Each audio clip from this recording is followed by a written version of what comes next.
What up, everybody? Good morning and happy Wednesday. I was going to say Tuesday there for a second, but happy Wednesday, everybody. DK show up on the air on your radio dials of 105.1 FM, 790 AM.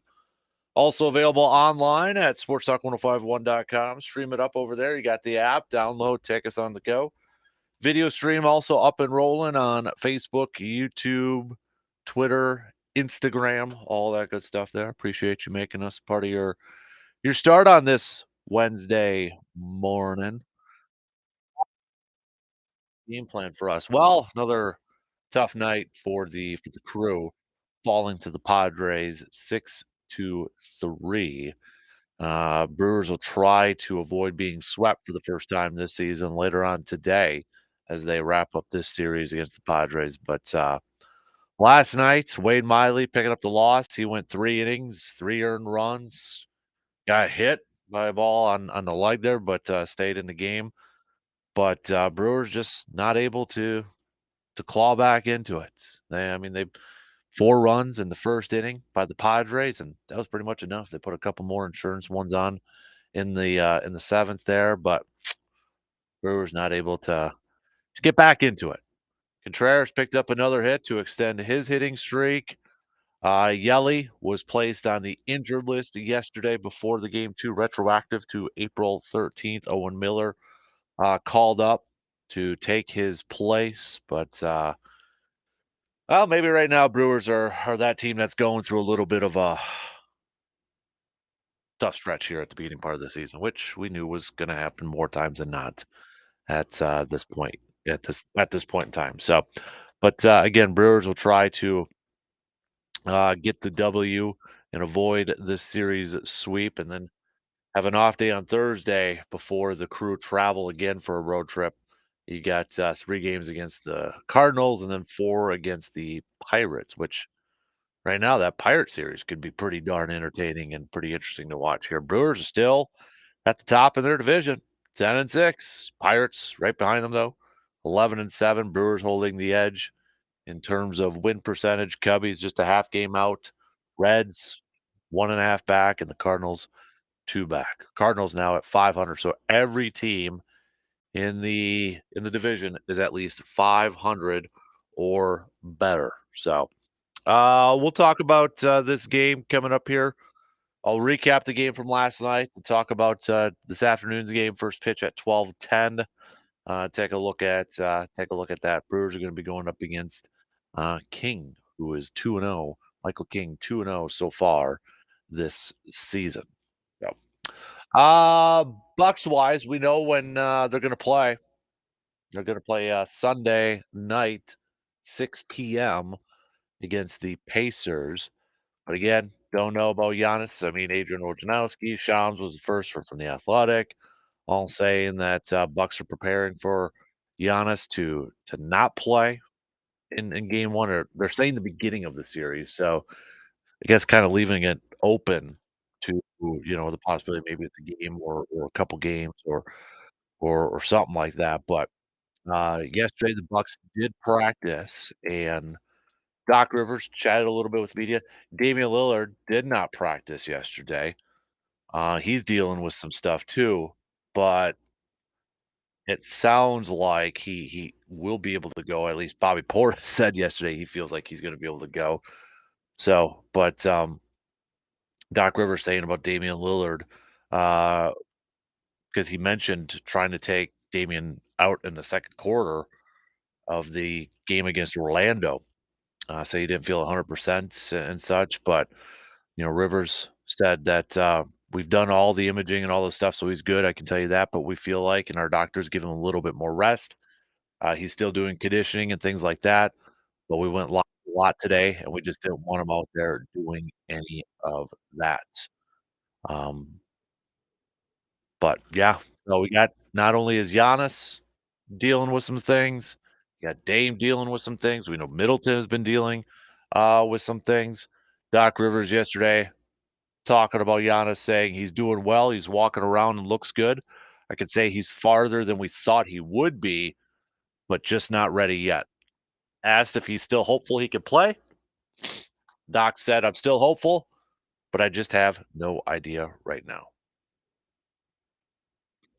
Yeah, guys are all banged up. That's kind of what happens too when you have a veteran-led team that have been playing a lot of minutes, and your rotation's been pretty darn tight, and kind of focusing on just the veterans. So, but last night in the NBA, we had some play-in games. The Lakers defeating the Pelicans, Sacramento defeating Golden State. So I kind of thought, Warriors done over there. So, but Miami and Philadelphia are going to be at it tonight. Eastern Conference gets going here, and then Atlanta and Chicago. So Miami and Philly is up first at 6. Atlanta and Chicago at 8:30. Twins fans, T-Wolves fans. Saturday, your game on against the Suns is going to be 2:30 on Saturday. So. We do have one couple more playing games too. That'll be on Friday. Sacramento takes on New Orleans, and that'll be for. And then depending on the results from today, that'll be the other game coming up on Friday. So we'll talk some hoops a little bit later on this morning. Kind of look at that. We got another business of sports brought to you by Security Financial Bank coming up at 8:05. So we'll take a look at that too. We are inching closer and closer to the NFL draft. Still fairly quiet surrounding all things Green Bay, which again is to be expected for a lot of teams at this point in time. But we're inching a little bit closer here. We're going to probably tomorrow, maybe tomorrow or Friday, we'll launch a contest through the fan cave at our website to make your prediction who you think the Packers will make with their first pick. And I'm going to say first pick just in case they happen to trade out of the first round. So whether it's first pick in the second or first pick in first, whatever, just their first pick. So we'll launch that probably tomorrow, maybe Friday, somewhere around there. But that'll be up on the fan cave there, so you can start to make your predictions on who you think the pack is going to take with the first overall selection. But right now, it's fairly quiet. You got some teams. Washington, I was reading yesterday. Washington, the Commanders bringing in like 20 guys. So each team's got they're allowed their top 30. Bring in a top 30 players they could bring in. Some teams bring in first round picks. Packers kind of do a little bit of mixture. Some first round picks, maybe some undrafted rookie free agents that they want to get to know a little bit more. Everybody does it different. Washington brought in like 20 yesterday. 20, and they took them to Top Golf and kinda had like a I don't know, it's almost like maybe like a job fair sort of thing, kinda mingling around. So, I mean, everybody does it a little bit differently, I guess at that point. So, but yeah, saw that yesterday. Like, okay, things are changing over there. So, but we'll probably throw a little football talk in here as well. So, what else do we got on here? We'll Yeah, we're gonna have a little fun here. We got some other segments coming up here. Some other we're gonna do a little classes in session. That's I had a brain fart there. We're gonna do a little classes in session coming up in the 7 o'clock hour too. So, but hey, let's get things rolling, shall we? Coming up here and on the leadoff, we'll talk some baseball. We'll talk some hoops, all that good stuff in our normal thing. So Brewers will try to avoid being swept later on today as they finish up this series against the Padres. Christian Yelich is on the injured list, which I think we caught kind of all expected after a couple days of him not being back in the lineup in that and kind of wondering, all right, is he going to be back? Is he not? And all that. But oh, hey, by the way, too, 7:30. Forgot to mention this. 7:30. All right, we're going to announce the winners from the putting challenge on Friday, the Carpet City Flooring Center putting challenge that was on Friday. So 7:30. If you were there, even if you missed a putt, remember you automatically got entered. Made one, you got more tickets in the raffle there. But we got the Callaway driver, we got the Odyssey putter, we got the golf package with some rounds, we got a Titleist golf bag, and we've got Brewers Yankees tickets for Sunday, April 28th. It's a 1:10 game on Sunday. So plenty of time to head down to Milwaukee and come back. But so we've got some cool stuff that we're going to be giving away, and that'll be around 7:30 this morning. So make sure you are tuning in to find out if you are a lucky winner or not. So that'll be fun to see who the winners are. So but let's get things rolling here. Coming up on the leadoff here, we'll talk some baseball, talk some Brewers and such. We'll throw in some hoops chats and we'll pretty much touch on everything at this point in time. So let's take that first break here, and then coming up, we'll get things rolling. We'll get things rolling here. Don't forget, you can always hit us up with some text on that Shoe Doctors bullpen line, 715-830-1912. We'll be back in just a few minutes.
Grilling season is upon us, right? I know it might not feel like it right now with all this rain that we've been getting out here, but up your grilling game this year by heading to our good friends from Mike's Star Market on the west side of Eau Claire.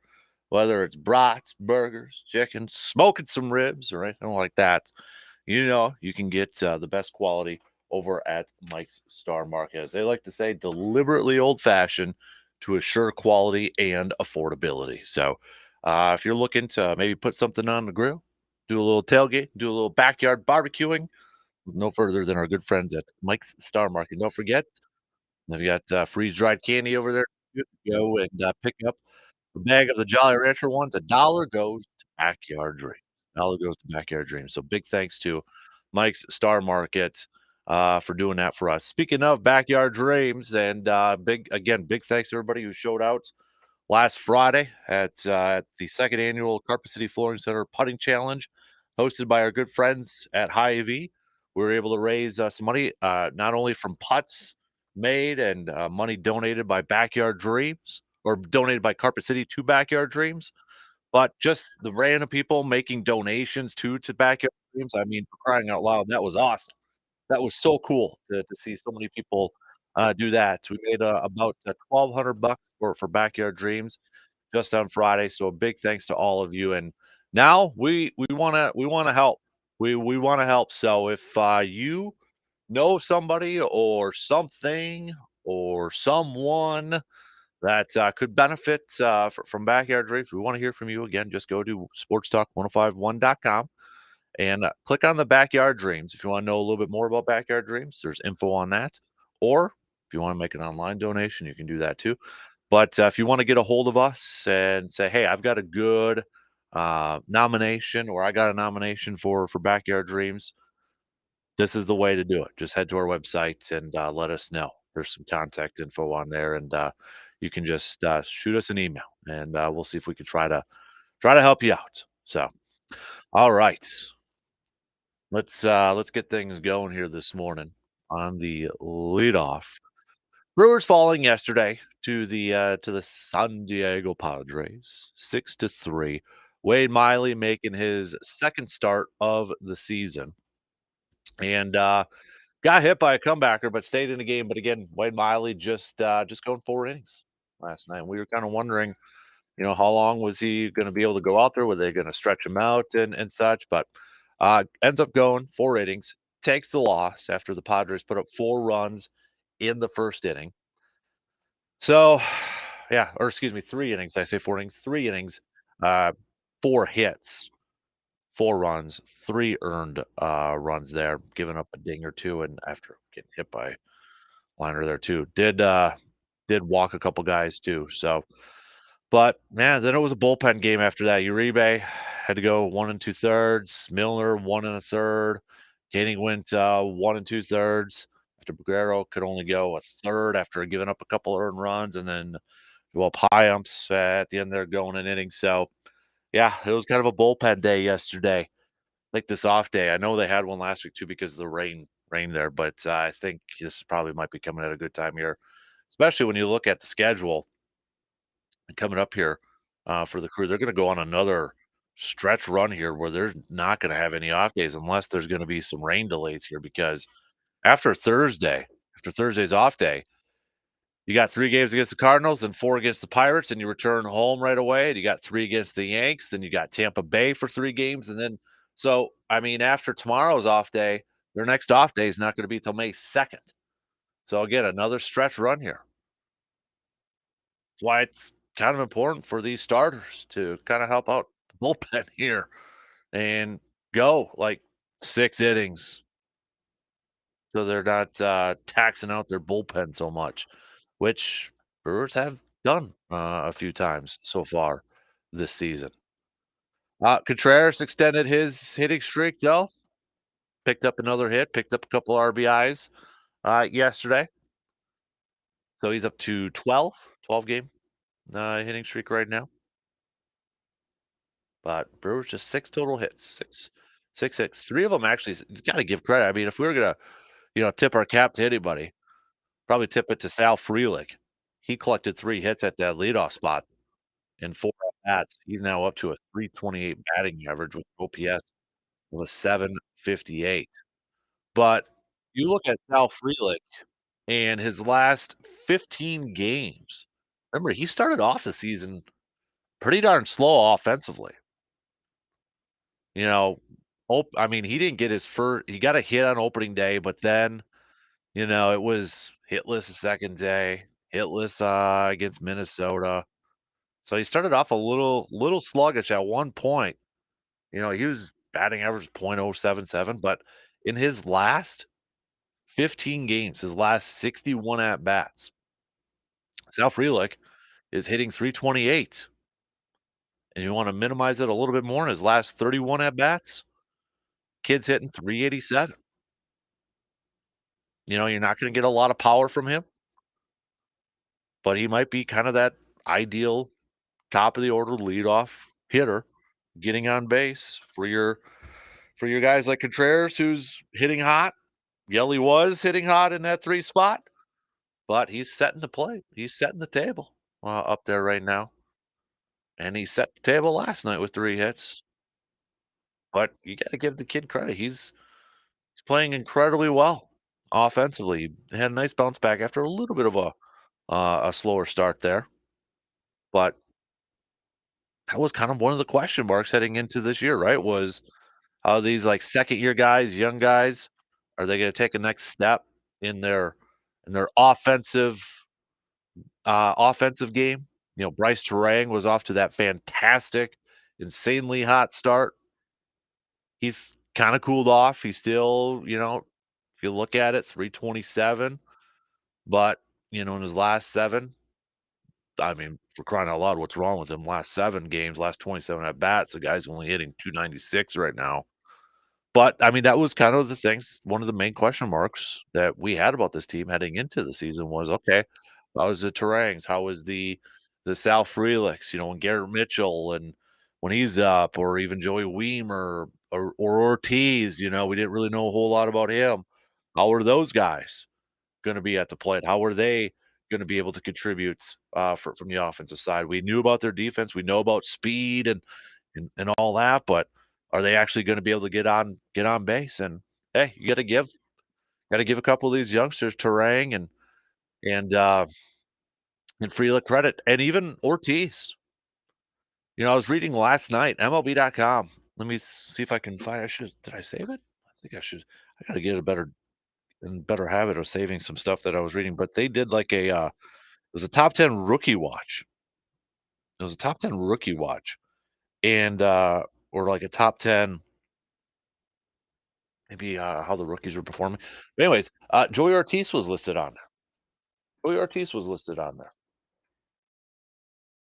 So I mean, we knew about his defense. I know he struggled a little bit yesterday defensively and such, but yeah, he was getting a little recognition for like rookies of the month, top 10 rookies of the month.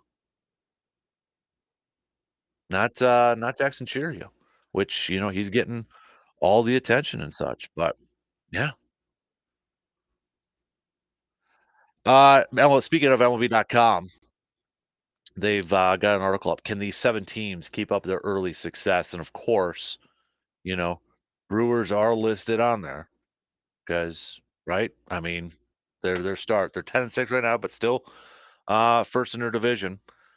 MLB.com has why we were concerned after winning the division last year. They're the only team on this list that reached the playoffs in 2023. They lost not just their ace starter in Corbin, but their beloved and deeply respected manager Craig Counsell. Oh, and star closer Devin Williams got hurt. It was unclear if the Brewers were even aiming to return to the playoffs this year, or if they instead were setting up for some sort of rebuild. Uh, what has gone well so far? No rebuild here, they say. For years, the Brewers pitching has boosted a mediocre offense, but it's the exact opposite so far. The Brewers offense has been one of the best in baseball. Christian Yelich looks like an MVP candidate again. William Contreras looks like the best catcher in that big A's, Braves, Brewers trade. Remember, we talked about that. Bryce Terang is stealing bases like crazy, and Reese Hoskins turns out to have found the exact right fit in Milwaukee. Likelihood of sustainability, they say 50%. The offense is gonna have to cool off at some point, and the loss of Williams is going to be felt by the bullpen more and more as the season goes on. But Yelly looks like he's the real deal again, though his reoccurring back issues have him on the IL again. And Jackson Churio will only improve as he gets more reps under his belt. The NL Central has been one of the biggest surprises in 2024, and the Brewers are likely to be a central presence in its pennant race well into the fall.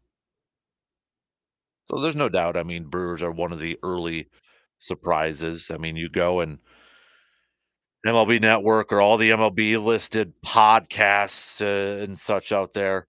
I mean, a lot of Brewers players are getting. I think what Bryce Terang was on another one just the other day.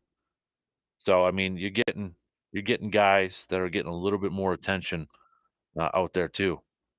So this was before the game. Here's another nugget just on how well the offense has been playing for the Brewers. Now, this was again before the game, so we can do a little bit of math here. So maybe subtract 3 here but it's best and worst run differentials. Royals, number 1, heading into the games yesterday, plus 39. Guardians, plus 35. And the Brewers were at number 3 at plus 27. So again, 6-3 loss. You can do the math there. Braves are at 24, Pirates at 21. Yeah, Brewers, run differential. I feel like that was a stat when we were talking about the Brewers the last couple of years. We always kept talking about run differentials and how the Brewers were like always like, oh, they're a few under, they're like a few negatives, or maybe just a few positives, or was it last year? Maybe it was. I think it was last year where they finally, like for the longest time, they were in the negatives and they finally got the positives, but it wasn't a lot. But right now, I think the biggest surprise has got to be the offense and some guys really stepping up and surprising a lot of us at this point in time. So, but I saw that yesterday. I'm like, "Ooh, run differential." Remember talking about that quite a bit over the years. But Brewers, we'll see you in a few hours. 12:10, 12:10 here. We'll see if they can avoid being swept and kind of end their 3-game losing streak right now before I think they could use this off day tomorrow, but before traveling a little southeast there, Cardinals, but some big division games coming up for the Crew. Don't want to overlook today's game by any means, but you're looking at this NL Central as that article just said. The NL Central has been one of the biggest surprise so far this season. I mean, these are some big games coming up with the Cardinals for 3, then those 4 games against the Pirates. I know it's still early. We're still kind of in the first month of the season here, but some early big divisional games right now for the Crew coming up here. First things first, try to avoid being swept though. Get the win today. Gotta take the day off tomorrow. You gotta do a little traveling, such. Hopefully, the bullpen won't have to be taxed too much. But sounds like it might be kind of all hands on deck today for starters and such. But here is the 10 rookies off to the best starts so far. And a Brewer was listed on there, and it wasn't Jackson Churio. It was Joey Ortiz, the guy that came over in the trade for Corbin Burns, one of the guys I should say. And there was a club. Would he kind of start off in AAA?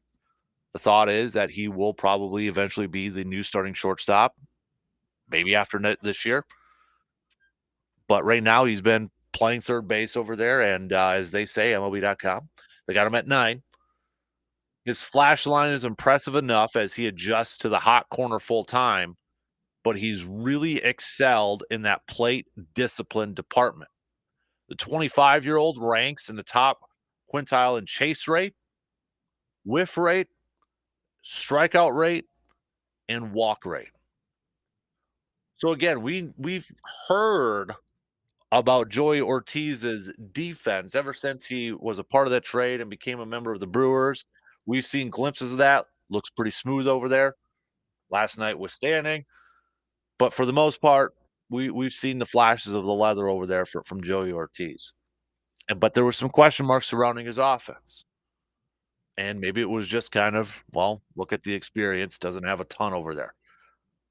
I think Ortiz has kind of maybe been the most quiet of the quote unquote youngster group for this Brewers team that maybe isn't getting all the attention that they deserve. We talked about Sal Frelick. Everybody knows Sal Frelick from last year. Bryce Terang, stolen bases, obviously Jackson Chourio. I feel like Joey Ortiz is almost maybe flying under the radar here a little bit from Brewers fans. Like, oh yeah, that guy's he's doing pretty darn well too. There's just been a lot to kind of be positive about and be happy about. And I know right now they're going through a little bit of a tough stretch here through losing 3 in a row.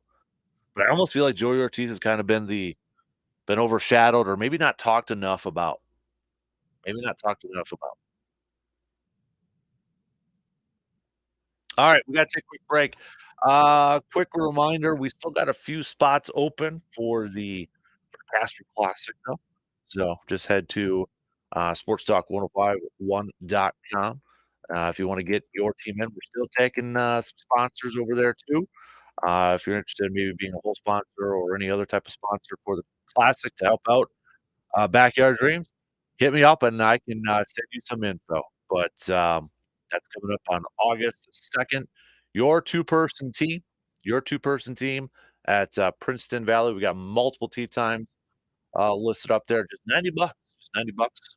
It's not a bad deal at all, right? Got some drink tickets, got a meal included, courtesy of Hy-Vee over there too. So, again, you can either go to sportstalk1051.com to sign up or 715store.com and, register your team over there too. But, big thanks to some of our sponsors already.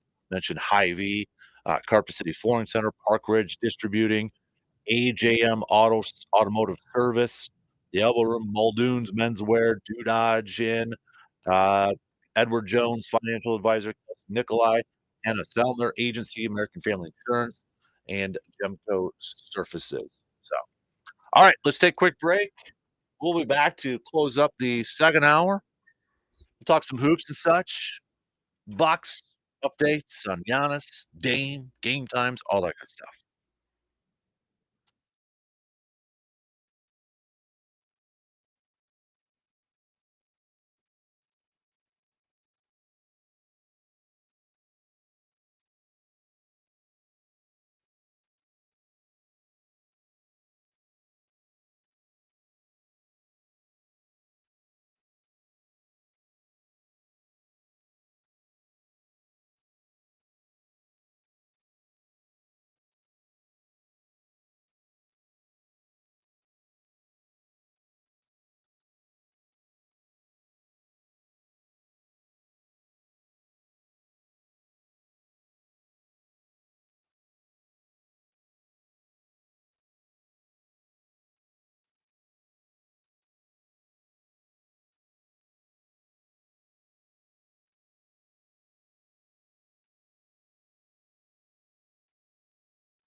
Perks, I love perks, you love perks. Hey, we all love perks. And one of the best perks you could find in the Chippewa Valley, Hy-Vee Perks, baby. Hy-Vee Perks is free and easy. It's a program for Hy-Vee shoppers. Access exclusive perks prices, earn discounts on gas when you purchase designated products at Hy-Vee, and save more with exclusive deals, offers, and rewards. Hey, the best part? It's free to join. Not a part of Hy-Vee Perks yet? No worries. Just stop on in at Hy-Vee in Eau Claire to sign up and start taking advantage of the best shopping deals in the Chippewa Valley right now with Hy-Vee and Hy-Vee Perks. With gas prices like going up a little bit, be a really good time to take advantage of some Hy-Vee perks. Speaking of Hy-Vee, available up for sale only at Hy-Vee. We got some Victory Scotch T-shirts done by our good friends from Resonance Branding Company, but they're available now exclusively at Hy-Vee. Some Victory Scotch T-shirts. So grab yours before they're off the racks, before they fly off the racks over there. Hey, also, Fan Cave, 715 Fan Cave. We got a lot of stuff going on over there. If you haven't checked it out yet, if you go to sportstalk1051.com, we're looking for some fan of the month. We want to highlight some fan of the month here. So, more details or send us some pictures so we can feature you as our fan of the month. We've got the youth sports highlight up there, backyard tailgates, tips and tricks. Got some recipes up there submitted by listeners like you. If you got a good recipe, smoking, grilling, whatever it may be, send it on over so we can feature that as well. Weekend Warriors, we do that on Mondays. So more info over there. And we're coming up with a list for our tailgate shows. Tailgate shows, what the heck are tailgate shows? We want to do some shows on the road and such. So if you got an idea, suggestion where we should go, let us know, and we'll see if we can do that. But we got a couple of them up there right now. So a lot of stuff going on at the fan cave. Just go to sportstalk1051.com to check it all out. To answer, we got a question from looks like Matthew this morning. Sorry, it says Matt. I didn't mean to call you Matthew. Some people get upset about that. But Matt is saying with regarding the Packers, do you think they will draft a wide receiver this year? I mean, I guess never say never. You know, currently they have 11 picks in this draft, so I don't think it's a huge need by any means. I know some, a minority may disagree with that, but I wouldn't see it as a major need. Maybe a day 3 sort of thing if you want some more depth on there, but I mean, let's take a look at this roster here. I mean, you know, you got Christian Watson, I know injuries, you know, you're kinda concerned, hopefully they figure out the hamstring stuff and the soft tissues. Romeo Dobbs, really good possession type receiver. I think Jayden Reed's gonna be a star. Dontavian Wicks, I think, is prime. Maybe I don't wanna say put a lot of pressure in his 2nd year, but I think Dontavian Wicks is eventually gonna be a top 2 receiver on this team. You throw him into that equation, I mean, that's 4 right there. I don't know what Bo Melton's gonna turn into, if Bo Melton's gonna be a regular fixture or not. You know, I like Malik Heath, but I don't think Malik Heath is gonna be a regular fixture. I think he's gonna be that guy that maybe a little Allen Lazard type that's not afraid to do some of the dirty work and get into the blocking, but I think you also have to factor in the tight ends into this, Luke Musgrave and Tucker Kraft, so, I mean, never say never, and you know, we'll see. I unless the value's there,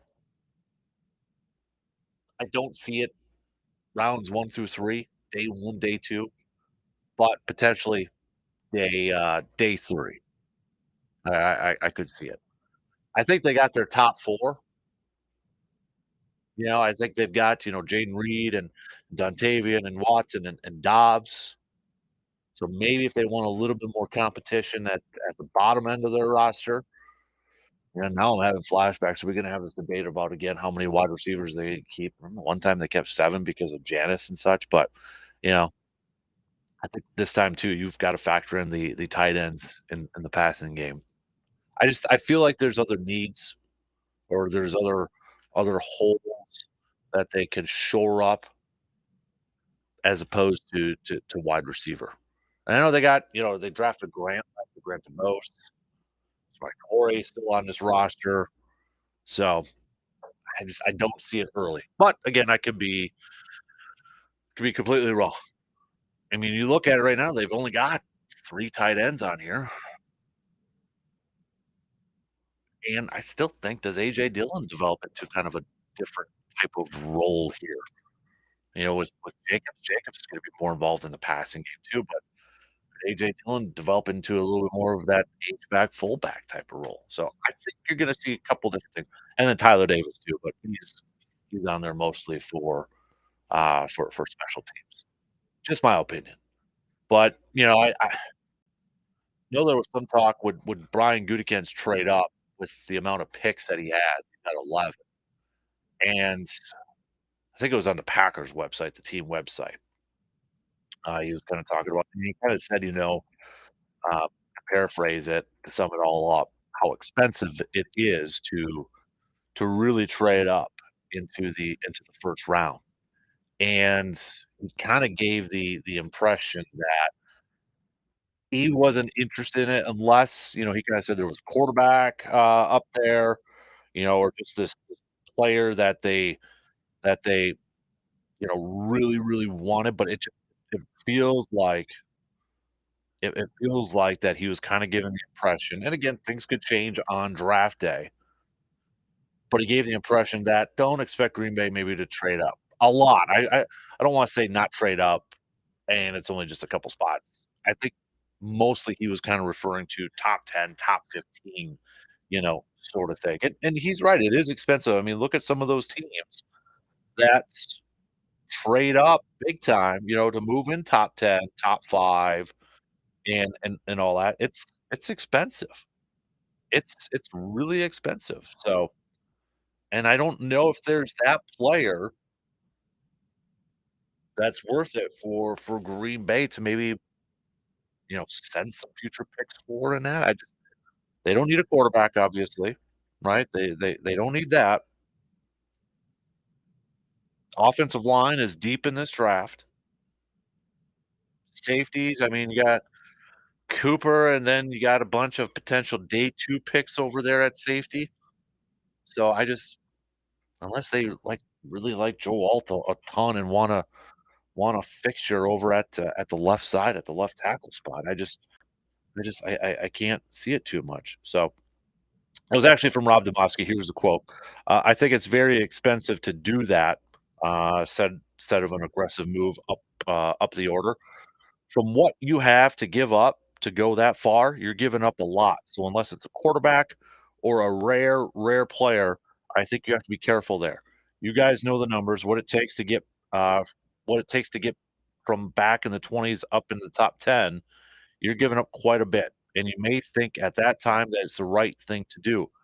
But to give up that kind of picks, you're going to have to do but to give up the kind of picks that you're gonna have to do, which are probably going to be future picks, and you don't know what's going to transpire down the road and what you might need, it's never really made a ton of sense for me.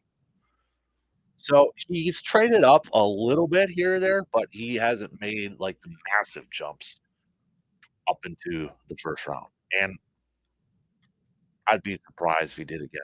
I would be surprised if he, packaged some later picks, maybe to move up in day 2 or maybe to try to get an extra pick in day 2 or maybe move up a couple spots in round 1, but don't expect Green Bay to go out there and make some massive move to all of a sudden jump into the top 10 or jump into the top 15 in this draft. I don't see it at this point. So, all right, coming up next hour, we'll talk a little hoops. We know the Bucks are gonna be playing Sunday at 6 p.m. Sounds like Giannis isn't gonna play. I know Doc Rivers said he was still hopeful, but from all accounts out there, it sounds like he's not gonna play. Damian Lillard did not practice today. He's been dealing, with some injuries and stuff, but at least if we listen to Bobby Portis, he believes, Damian Lillard's gonna play on Sunday against the Pacers. So we got the schedule and such. Lakers, they're moving on. They're the 7th seed there. Pelicans will get another shot as they take on the Kings. The Kings ousted the Warriors from the postseason. Now we got the Eastern Conference playing games here. Philadelphia, Miami, Bulls, Hawks. They're going to be in action tonight. But at least we know Bucks wise, they know who they're playing. They've had the whole week to prepare. So we'll finish up the first hour though with Morgan. Good morning, Morgs. Hey, what's the word of the day? Not much. My coffee machine broke. What? So I'm only gonna have one cup. And you actually came in today? So I'm gonna be more crabbier than usual. Lucky us. I And appreciate it's the not a warning. good cup because it's like one of those broken ones, so you have to run it through like 2 times Oh, yes. just to get a full So cup. you have a bad single cup of coffee today? Well, not that it's a contest, but I started my day walking out into the kitchen to realize that one of the dogs got sick overnight. So that was my initial start to the day, and I feel like that kinda sets the stage. Yeah. Once you spend the very first moments of your day in the dark trying to miss steps in the kitchen and then clean it up, Yeah. the stage has been set. Yeah. There's a tone from Yep. there on out. Yep. That's where we're at. Yep. But it is Wednesday wild card, regardless of what you're waking up to. I hope it's better than a sick dog or a bad cup of coffee. You gotta go get a new coffee maker today, though. Apparently. There's no way you can let that go. That's not even an option, right? No. Yeah. No. So yeah, it's sad. Put yourself you go to cabin after this. Grab yourself a nice little treat in Altoona, no? Yeah. All right, so we're gonna also play Wednesday wild card. A couple of things though, starting with the wild card question, then we'll go either or. But do you trust your memory? No. No. Well, actually, okay. I remember stupid stuff. Okay, what takes up the most amount of useless space in your brain? Like mine would easily be lyrics. I remember lyrics from 90s rap songs that don't have anybody wanna go Crossroads Bone Thugs? Like it's all stuck in my head. What about you? Oh, no, that's It's gonna be for the rest of the day. I just You're gonna remember miss Uncle stupid Charlie. random stuff. Like it was always a joke. I remember my buddy Sean's preschool birthday invitation, and I remember going to his birthday party. Like what Okay. it looked like. What was the invitation? Ninja Turtles. Turtles, Yeah. of course, I was And gonna then I take us to that. remember it the next year it was at McDonald's when McDonald's was cool to have Oh, birthday yeah, parties they at. went through a minute where it Yeah. was like you were the cool kid if you had your party at And McDonald's. we made license plates. See, I remember this crap.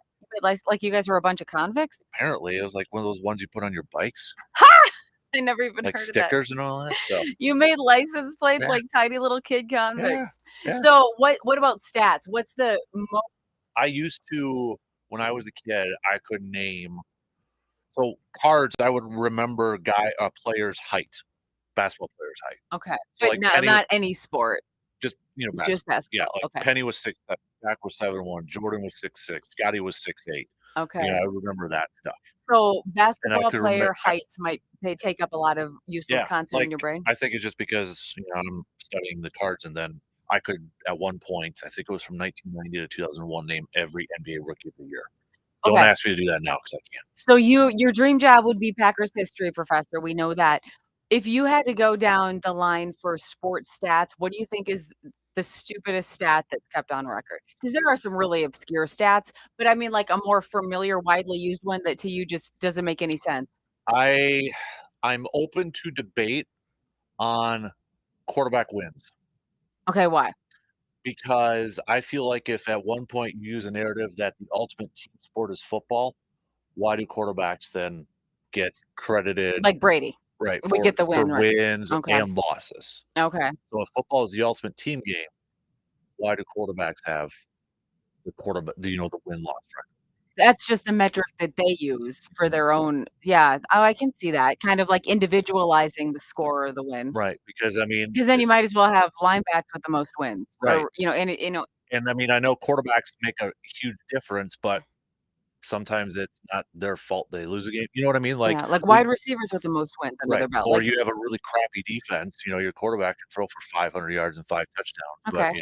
Yeah, but it's sort of the equivalent of giving the pitcher the same record in and that's where baseball. I'm kind of teetering on now too because pitchers, I mean, now they don't hardly play 6 innings in a game, Mhm. so it's like, okay, do we even count? No pitcher's gonna get 300 wins in their career again. No, but the Yeah. players are gonna argue that they need the stats for whether they're coming up for, Well, draft or contracts and anything like bonuses. else, and anything Yep. else that's gonna pad their own Incentives resume. and contracts too. Okay, so Yeah. what's the stat that your favorite stat nowadays, not heights of basketball players, but current day Casper? Quarterback range and point/run differentials. Okay. I There don't you know have why, it. but those are my big ones. Okay, get another cup of coffee.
Second hour kicking off on this Wednesday morning. Big thanks for tuning in wherever, however you may be tuning in from. Coming up in about 25 minutes or so, 7:30 at the bottom of the hour, Jason from Carpet City Flooring Center is going to be stopping on by, and we will be announcing the winners live right here, 7:30.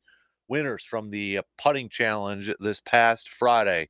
Who's going to come away with that Callaway driver, that Odyssey putter, that Titleist bag, those rounds of golf, tickets to Brewers versus Yankees on Sunday, April 28th, and be giving away lots of stuff over there. So the long-awaited announcements. We're gonna just gonna be random too. So even if you tried putting, remember you're entered in this thing. So that's coming up here in well, at the bottom of the hour here. So just a little bit to make sure you tune in to find out if you are one of those lucky winners.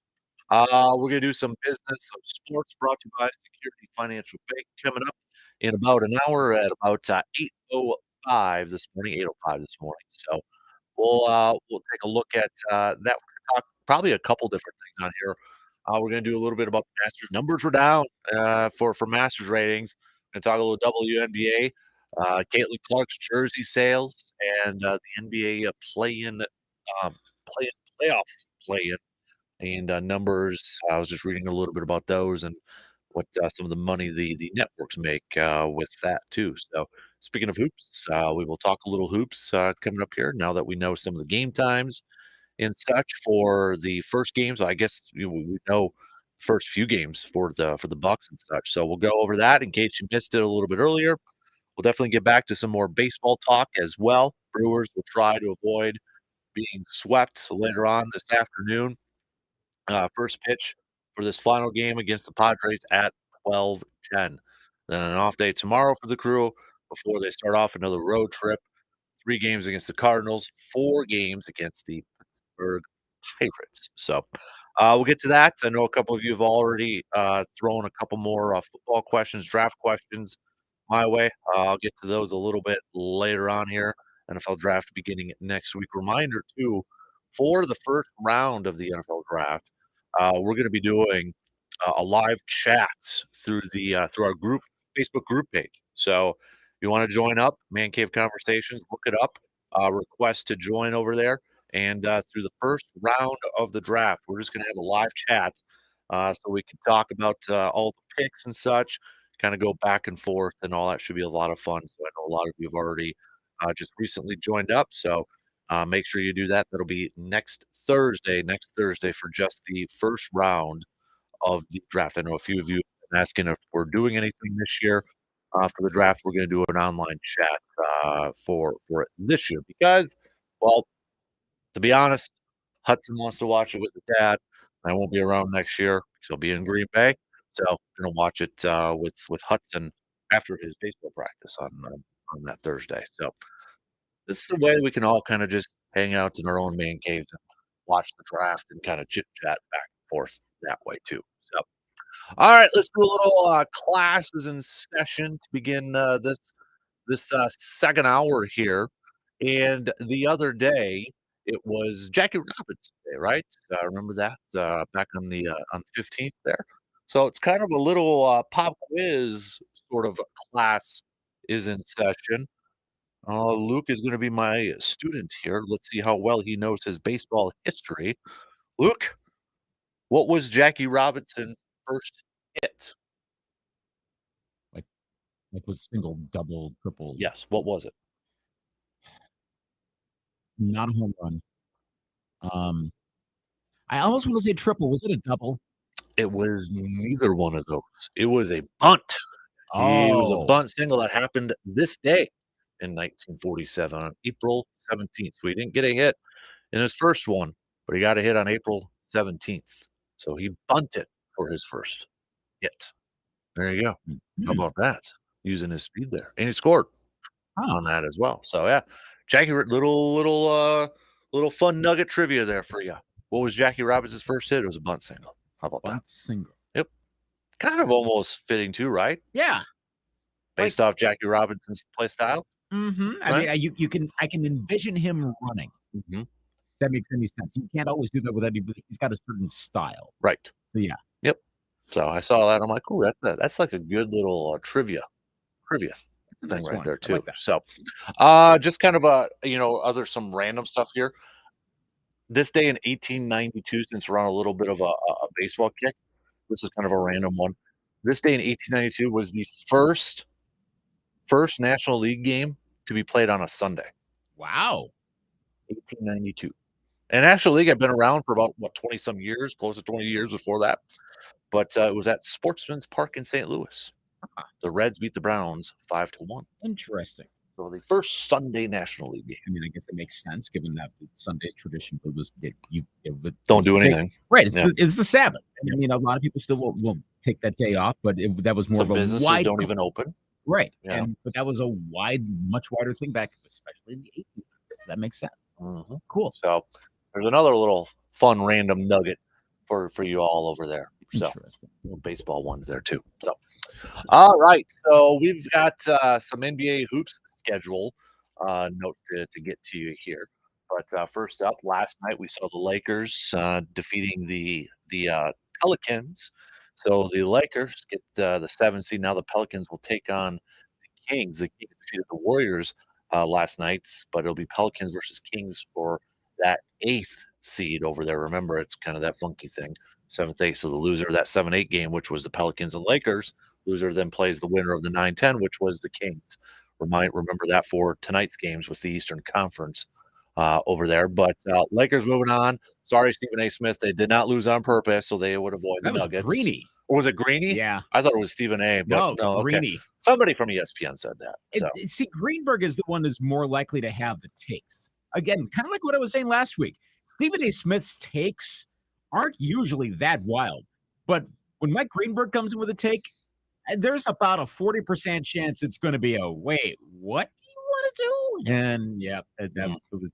I mean, I get the strategy of it. But I want the drama of it because there's some trash. Remember last year, there's some trash talk with Lakers Nuggets in that. There was, yes. I don't know if there will be anything about that in the playoffs right now, but probably will. But it would have been easier for the Lakers against the Thunder. It's a better matchup. If the goal is to win the championship, this is why it'll always be Jordan over LeBron.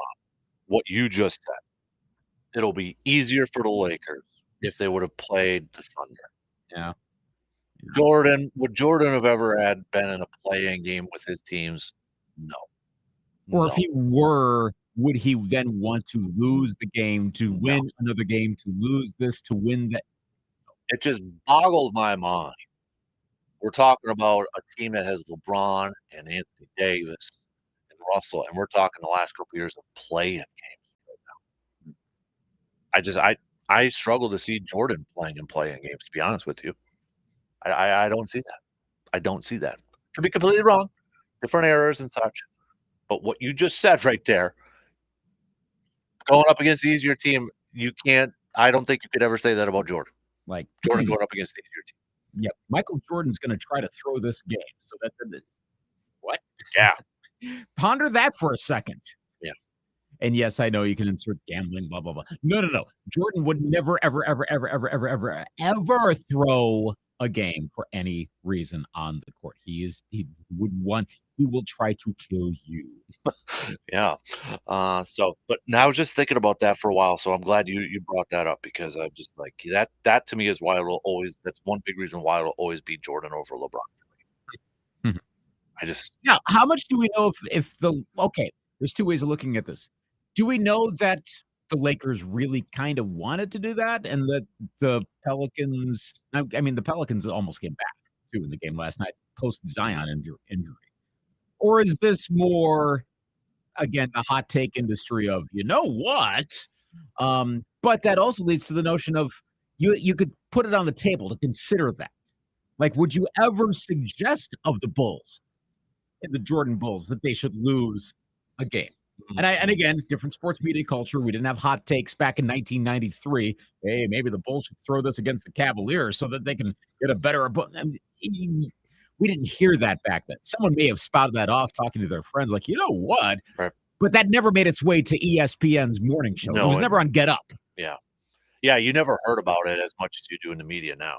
Right. Yeah, So you're right. We might have said it in, at the lunch table in elementary or middle school or something like that, but, it was never broadcasted out right. there. But would you have ever considered it with Jordan? Now the Well, I other would have considered it being an Orlando fan that I didn't wanna go up against Jordan in the 2nd year, right, but that's you the know? thing. You're an Orlando fan, but with Right. regards to the Bulls, of course, also the other things. This is we didn't know the legend of Jordan's competitiveness back in the 90s. Like we were learning as it went along, but we didn't really know till afterwards. All the stories, those stories weren't around. If anything, as we've said, if modern sports media were around They were in around, they just weren't told. right, Yeah. but they would have what would have ended up happening in the 90s is they would have been told in a negative light. Here's the Seth Wickersham story on what Jordan did in practice, and it's like a super like Or I mean, you had the Jordan Rules book that came out that kind of shedded a little bit of light. but that would have exploded Right. Oh, yeah, nowadays. absolutely. That would have been a And bigger deal. right, so would that have so maybe we would have known more about it had we been in the modern media culture, but and a lot of folks didn't know just we knew we knew he was competitive. We didn't know how competitive until we heard even more stories as time went on, and everything got backed up like, yeah, okay, he really was that guy to the point now where we would never consider that Michael Jordan would ever want his team to play a lesser opponent to ease a way to a championship. I feel like, the Jordan punching Steve Kerr thing would have been a bigger Oh deal gosh, in today's era than it was back then, that would you be know? humongous. That'd be I mean, kind of imagine LeBron James punching somebody, right? Yeah, What would the reaction like have been Austin like? Reeves. Yeah. If he punches Austin Reeves, the internet breaks for a day. Mhm. As much as we joke about the internet breaking, the internet would break if LeBron James punched Austin Reeves in Mhm. practice. Yeah. Oh, I I but Jordan did, and they're like, "Oh, okay." And we moved on. It But that I can't figure out why the Lakers are so like, why are with a team like that, you look at that, like, why have they always been in the bottom of the West the last couple of years? LeBron wanted to build his team. He wanted his guys. The peril of having your star player kinda want build the team. See, Jets, comma, New York. Yeah. That it's not there's a reason these people are not general managers, like, in the official position or directors of basketball or football At least operations. Jordan waited till he was an owner, Yeah. and that still didn't work No, out. it Yeah. that's the thing, yeah, it doesn't. You gotta hire the best person for that job exclusively. You know, and that's the thing, I mean, we could go down a rabbit hole on this thing with the whole Jerry Krause and Jordan and, Bulls and all that, but I mean, okay, that team inserted into this era. Does Jordan pull his weight or try to push his weight a little bit more to force Jerry Krause out? Kinda like how, you know what I'm Oh, trying to get at? Like, you yeah, just said with, LeBron, even Giannis to an extent, right? Giannis kinda does it a little bit too. uh-huh. W Player empowerment era Yeah. with Michael Jordan at his peak. Would Jordan have Oh, tried to force out, and would he have succeeded at getting Jerry Krause out? Just because he didn't like him? there's 2 ways of looking at this.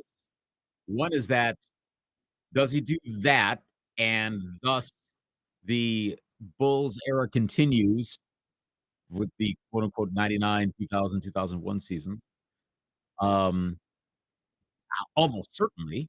But now we're back to does Michael Jordan start GMing the team, Mhm. and does he blow up the team because he's not a general manager? Like we were just saying, he's kind of his own worst enemy. That team is such an interesting case study, I think, of, like, people just focusing on their role or it was just like you had Krause and, Phil Jackson had issues, players had issues, but then, you bring in a guy like Dennis Rodman where players like, "Who, what?" But then you had Phil Jackson with his mindset and his ability to get everybody on the same page, and you have to it's a weird dynamic when you look at it now compared to a lot of teams now how they're built, and you really look at how that Bulls team was put together, and you watch The Last Dance, you're like, "How the hell did that team win multiple championships?" Hmm. It's just to me, it's like maybe that's even a bigger credit to the Bulls and how they were able just to focus on the ultimate prize, and that was to win a championship. You know, Jordan and Pippen getting upset about Tony Kukoc coming to the Bulls. So what did they do? They tried to, like, beat the crap out of him and picks, but yet Tony Kukoc was a pivotal player and helping them win championships later on. Yeah. But they didn't like him because of just Jerry Krause. It's just I don't know. There's so many parallels you can go to this thing. Yeah. And the timing worked out. Mhm. And later, this it would not have worked today, and I'm not talking about, well, how free agency works and caps and the second apron levels and all, no, not that. It's it it was one of the latter times when you could do it given with the culture around the sport, the media culture, and also the player empowerment culture, Mhm. how that all went. It had to be in that era or earlier. It could have happened in the '80s or '70s or '60s. Um, but that was one of the latter maybe even in the aughts, it could have happened. It seemed all of this player empowerment really it picked up with the decision. The 2010s, no, and to today would not have. Mhm. No, I would agree with that. To the degree that it happened in the 1990s, the success of the 1990s, the Bulls would not have been able to repeat that. Now, okay, they wouldn't have been able to repeat it the way that exactly the way that they have. Could they have found a way to make 6 out of 8 championships? I think it's still possible, but maybe in a dramatically different way, and Mhm. I couldn't fathom what that would be. Mhm. Yeah. Uh, Jordan's super team? ooh, would that have worked? Yeah. Yeah. Who would have necessarily wanted to go play with Jordan? Barkley at that point, probably. Mhm. Maybe Ewing? So I'm thinking then of guys who didn't win a championship during that era. but then yeah, but then that makes you think, like, so if we're in the Not Clyde, the not Isaiah. obvious wow. Yeah. But, so then ponder, like, would have been the 5th championship. So if that's in today's era, now that's squarely in super team era, so that's where you would have Barkley trying to go over there, Pippen wanting out, Ewing coming over.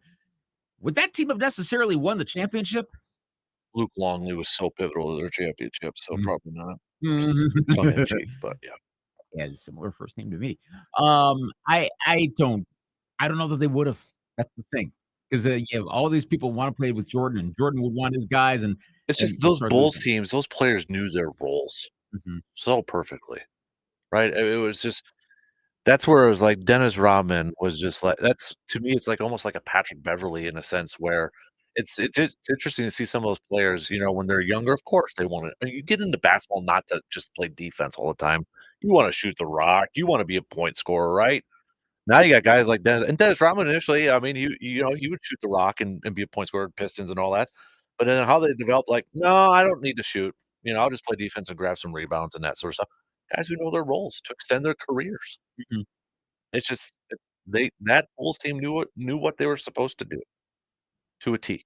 Yeah. So, They were it was different, it was unique. yeah, I don't think we'll see something like that again. Not that way. It's No. as much as I'm always am wary of "We'll never see this again," because well, you could, and I mean, I guess conceivably something the chemistry could work out perfectly, but there are a lot of things that have to go together for that particular type of Bulls team to come together, Mhm. and no, we're not gonna see that.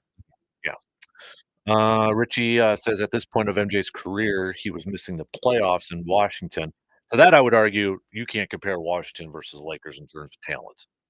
Washington didn't have an Anthony Davis unless you wanna put Richard Hamilton on there, a young Richard Hamilton. If LeBron were playing with the Wizards right now, I don't well, the thing is they're probably maybe about a 10-9 seed, they're pretty close. Now granted, a 10-9 seed in the East is sub 500, 10-9 seed in the West is actually is close to being pretty good. And the Mhm. Lakers have a decent record this year. I think because we pay more attention to seeding than we do to winning percentage. Yeah, So we're not as focused on, hey, Lakers actually have a decent team. But there are so many good teams in the West that right. they're shoved way down. Yeah, That's the problem.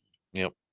Trying to bring up some, you had Stackhouse leading the team in points that year at 21.5. Jordan was at 20. Larry Hughes then comes in at 12.8. Christian Laettner was 4th in scoring on his team for crying out loud, 8.3. That those Wizards teams of the early aughts are so strange. Charles Oakley was on here for a hot minute too. Of course he was. Yep. It like, you almost forget about it, and then you forget that Jordan's numbers were actually pretty decent, but that at the same time, he also wasn't the leading scorer, so it like, I remember in real time, it just sort of felt like he's playing still? The Like, I the it man who started the most games for the Wizards that year, Michael Jordan. Or 2nd, actually, it was, excuse me, the guy let me rephrase this, the guy who played the most games that year for the Wizards at age 39, well, Michael Jordan, I played every single game that year, mhm, 82. 82 games that man played. Didn't start all of them, which is ironic, but he played in 82 games. huh, Yeah, Michael Jordan for you that's MJ, baby. 'cause he's good. Yeah, he is. He actually did score more points than Stackhouse, though. Stackhouse, based off averages per game, a little bit more, Okay. but yeah, Jordan did lead the team in scoring. Jeez. He's Gosh, 39. yeah, after being off for a couple of years too, Hmm, so hmm, hmm. All right. We're gonna take a quick break here, and then coming up, we're gonna announce the winners for the Carpet City Flooring Center Putting Challenge that we did last Friday at High V. Got that Callaway driver. We got the Odyssey putter. We got a Titleist golf bag that's sitting right next to me right now. We've got some rounds of golf, and then 4 Brewers tickets to the, Sunday game against the Yankees on April 28th. So, we've got some prizes to begin with. I don't know the winners because 'cause we're gonna be drawing them right here live on the air. So, if you participated in that putting challenge, you're entered to win. You could be it. So, make sure you got those radio dials turned up, or if you're listening online, you got it turned up so you can hear your name if you are a lucky winner. So, we'll take a quick break, and, Jason from Carpet City Flooring Center is gonna be joining me, and, he'll be announcing the winners coming up in just a few minutes.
Last Friday, again, big thanks to everybody who stopped over at Hy-Vee for the second annual Carpet City Flooring Center Putting Challenge. It was a lot of fun. We had, we had a lot of putts made, and a lot of you too. A big thanks to everybody who was just donating some money to Backyard Dreams, just because of the goodness of your heart. So, big thanks for everybody who stopped by, chatted with us a little bit, participated in the putting challenge. It was the custom made putting green by our good friends from Carpet City Flooring Center. And looking at some of our texts here, a lot of people are anxious to find out whether they are a winner or not. And again, big thanks to our friends from Carpet City Flooring Center, because for every putt that was made, they're donating $25 to Backyard Dreams. And anybody who even just tried the putt, they're entered on over there too. So to help us announce some of the winners, we've got Jason from Carpet City Flooring Center, who also nailed the putt, which was one more than I did on Friday. So That was probably a little embarrassing, I bet. yeah, thanks for bringing that up. So, but again, big thanks, Jason, for everything on Friday and for everything leading up to it, and for stopping in here too. So it was a lot of fun on Friday. Lots of fun. Yeah. Appreciate you doing it. So we got the Callaway driver, we've got the Odyssey putter. I know we've got some rounds of golf too that you're able to secure. We got Titleist bag, and I've got some Brewers versus Yankees tickets to be given up here. So should we start from the bottom up, maybe? Yeah. Do that over there. Let's do the Titleist golf bag. That sounds good to Let's me. do the Titleist golf bag. So we got that fancy box. He even spray painted it fairway green, I'll call it. Box of integrity. The It's box been of under lock integrity. and key for the better part of 5 days now. Exactly. So High security. literally just randomly drawing the name over here. So we got this Titleist golf bag donated by Hy-Vee over here. That'll be first up. And we've got... So our first number is 60723, which corresponds to Garrett Jacobson. Sorry. All right, Garrett Jacobson. All right. So Garrett, congratulations. You've got the Titleist golf bag over there. Got that name down there. All right. So first winner in the bag. Pun intended there too. So that's nice. Let's do the Brewers tickets. 4 tickets to Brewers Yankees Sunday, April 28th. Who do we got for that one? That one's at 1:10. Game time's at 1:10. All right. So for that one, we have, let's see, the number I drew is 60718, which corresponds to, oh, I remember these folks. They brought their grandson, I believe. Harold Snotheim. Okay. I hope I'm saying that right. All right. Congratulations, So Harold Snotheim. All right. So you guys get to go to the Brewers game on April 28th, taking on the Yankees. All right. All right. Should we do the golf rounds? Yeah. So just to be real clear, the golf rounds, what that involves, if I may, Dan. Yep. Go for it. So basically what we've got is 3 boxes of TaylorMade TPX 5 golf balls, along with some divot fixers, poker chips. And I just, again, wanted to thank John Norby and his crew down at Hickory Hills Golf Course, as they donated 18 holes in a cart to this. And I would also thank my friends at the Sand Trap in Lake Holcomb for donating both food and beverage and golf. And that'll all be included in the package that we're going to draw right now. All right. Sounds good. Here we go. I should have had a drum roll effect on here. Surprised that you don't. I thought I did have one on here. Maybe I don't. I used to have one on here. Probably I didn't use it enough, so I got rid of it. So, all right. So for the winner of that particular prize is number is 60709, which is, I believe it's Ryan Anibus. Okay. Congratulations, Ryan, who won the golf round there. Okay. Nice. All right. Now, go for it. Do you want me to call all these folks, or do you want? You do yours, and I'll do mine. So I will contact any of the winners. Just to be real clear, we will contact the winners through Carpet City when I get into the store this morning, and we'll tell you where you can pick up your prizes at. Perfect. Sounds good. Okay, so second prize, which is the Odyssey White Hot putter that a lot of you used, approximately 80. How many? We had 40 48 made putts, Dan, was it? Yes. Okay. Yep. So a lot of you use that. A few of you lefties even used it right-handed. We Thank had you. like Thank you for 5, that. 6 lefties that putted Yeah. right in and they made putts. So I don't want to hear any more excuses. Yeah. Yeah. So you kind of wonder, really, are they left-handed? Exactly. I Yep. get it, Okay. So the Odyssey White Hot Putter is 60684. And that is Easton Lee. Easton Lee gets the And Odyssey putter. I believe I know who that is. And Pat, I will be contacting. Is his father? I will be contacting him. So Easton Lee, you are the winner of the Odyssey White Hot Putter. Congratulations, Nice. buddy. Congratulations to Easton for that Odyssey putter. Oh man, now the big time Callaway driver that's coming up here. Now this is a primo Callaway driver, worth about $600 over there. So that can improve your golf game. I don't know what can. Yeah. So yeah, win that White Hot Putter. Easton, congratulations on that, because he's a younger feller. So there's a Nice. future for him in this. Yep. And for the Callaway AI Spoke driver, dig deep on this one here. Yeah. All right. The winner of the Callaway AI driver is 60698, which is Brian Wellington. Oh, Brian. Nice. So Brian Wellington, I will be calling you and giving you directions on where to pick up your prizes at. Congratulations to Brian over there. So Brian, we've got Easton, Ryan, Garrett, and Harold, all winners of our prizes from the putting challenge on Friday. So Dan, I would like to take just a quick second of your time today to thank you and Hy-Vee very much for being there. Hy-Vee for the vehicle. I mean, what a great spot to do that. And those guys, they're phenomenal over there. I mean, it's just what a wonderful production that they put on. And I would like to thank my assistant Aaron for more or less fetching all the balls and doing all the hard work while we entertained. And for all the guys that showed up. I mean, you want to talk about good people, the best people doing good things. I mean, we had so many people just come up with cash donations. It started at 6 a.m. with G-Man. Yep. And just continued on. It was a wonderful event, and we were very proud just to be associated with it. So thank you. I think one of the highlights too was little Murphy. I know you were helping out that little guy with his putt. Yeah. And he made it. He did. And we had a couple of workers at Hy-Vee come over.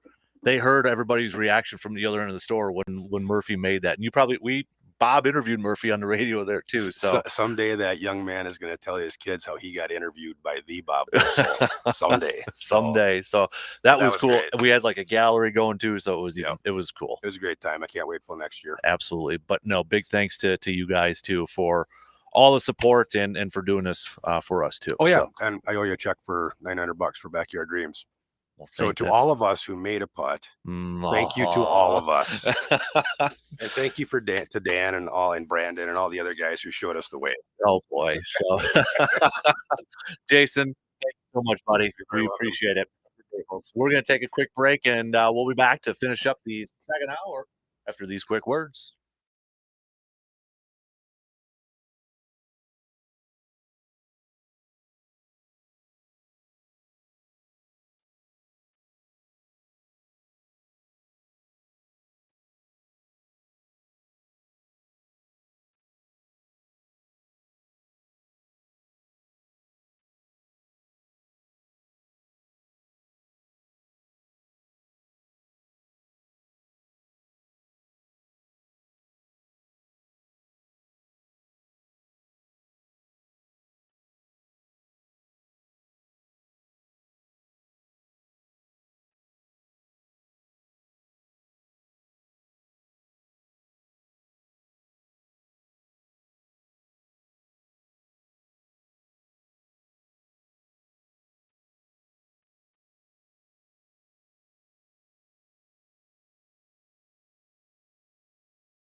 All right, there you go. Big thanks again to Jason from Carpet City Flooring Center for stopping by and announcing the winners for all of those prizes out there. Some lucky, lucky winners. And again, big thanks for everybody who stopped by Friday and tried their hand at the putting challenge. And a big thanks to Hy-Vee and a big thanks for everybody for helping support Backyard Dreams. Overall, we raised a little over $1,200 for Backyard Dreams. So, all right. Did you? I know you were a little under the weather, Lucas. Did you have a chance to try a pimento cheese sandwich over there at I Hy-Vee? did not. Oh, And I was wondering. I was almost going to ask if, ask, hey, are they doing that again this year? Because it was on my mind, and nausea will make you not want to eat anything. mm-hmm. So that was a problem. And I mean, even by Saturday, Sunday, but by that point, it was like, okay, we're gonna go out walking like all day today. Okay. I didn't even get a chance to get over to the east side of town by that point. So I missed it this year. So I guess I'm just gonna have to get like double next year. It was so it was actually a different recipe from last year, What? but it was because new deli manager, but it was, I believe, her mom's recipe who lives in the South. So it was a Southern recipe too. It was Oh, amazing. oh man. All Yep. right. Well, like I said, I'm buying okay, I might even buy triple next year. Yeah, That sounds it was incredible. amazing. So it was this the deli manager's mom's homemade recipe who lives or is from the South. So yep, it was awesome. Fantastic. Wow. Okay, So. noted. Well, I'm glad they did that again. Mm-hmm. And yes, hopefully I will not come down with my every 7-year flu, apparently. Mm-hmm. Which means I shouldn't have it next year, so I should be all good to go. So yes, here exactly. We go. What? Okay, so they do Masters food. What was the other thing that they did? Like a seasonal sports-ish sort of thing. I'm blanking on what it was, but Hy-Vee did something else. It was the turducken. Oh yeah, the They did turducken. that. Yep. So what would be the next thing? And I know you're not in Hy-Vee corporate headquarters in Iowa, but what would be the next thing that they should do? Ooh, that's a good question. I mean, brats are like, okay, come on, it's Wisconsin. It's Wisconsin. Like That's a year-long thing. So I gotta think about that. Yeah, that's a good one. That's a good one. Okay, good to know for next year. Lutefisk? I'm just kidding. Please don't. It's not a good sports tie to that one. No. So they got an easy out on that. So I know you can buy lutefisk. I know Christmas too. They got they do the lufsa, so I appreciate that. That's good. That's solid. Yep, absolutely. So, all right. So yesterday, getting back to a little hoops talk here before we finish off the second hour here, but Adrian Wojnarowski, Shams from the Athletic, all reporting yesterday that the Bucks preparing for Giannis. The wording of this is interesting. The beginning of the series. So they're not saying like game 1, game 2. They're just saying the beginning of the series. Doc Rivers yesterday did say that Giannis is doing better. He even said that he's doing better than what they kind of thought it would be at this point, but he's just not ready yet. Game's not till Sunday. But let's say first 2 games. Let's say Giannis doesn't play the first 2 games. Can the Bucks win any of those 2 games without Giannis? Yes. I don't know that they will.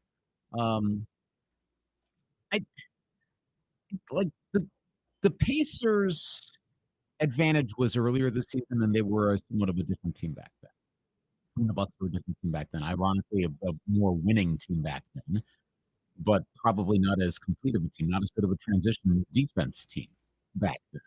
So it's a little bit of kind of like you're talking about sports stats with Morgan about a little under an hour ago. Like what are some of the worst stats? And this is kind of one of those. Like the Pacers have the Bucks number. They won 4 out of 5 times this season. Then you find out, but most of the games were earlier this year and the team changed. Okay, so that's not necessarily an operative stat when you don't put historic context into those sorts of stats. That doesn't mean that the Bucks are now inherently better than the Pacers, I believe, prediction-wise before Giannis. It was essentially pick 'em. I wonder if the Pacers are favorites now. I haven't looked at that. Well, yesterday it was 1.5 still for the Bucks. I've got it up right here, so I'll see what it's. Because FanDuel yesterday. Okay, now the Pacers are at 1.5. It opened up. Yeah, for this game. Yeah, it looks like Indiana's 1.5. Yesterday I was looking at FanDuel, and the Bucks were still tied for the third best odds to win the title. by far was Boston. Then it was the Nuggets. Then there was a huge drop, and it was Bucks and Clippers tied for third best odds. Still the Clippers? Yeah, Ahead of it. Wow. The Clippers? that was FanDuel yesterday. Is someone out there, like, really buying up the odds? Or there's a show here. I don't know where. I don't quite understand that, but that's kind of up there with other odds makers where or it's not odds makers, but people really buying in on, like, the bright, shiny object and not what's actually probably really good. Mhm. Um, so I am expecting a Dame Lillard, like a Dame time game Better be. in one of the well, they kinda need it now.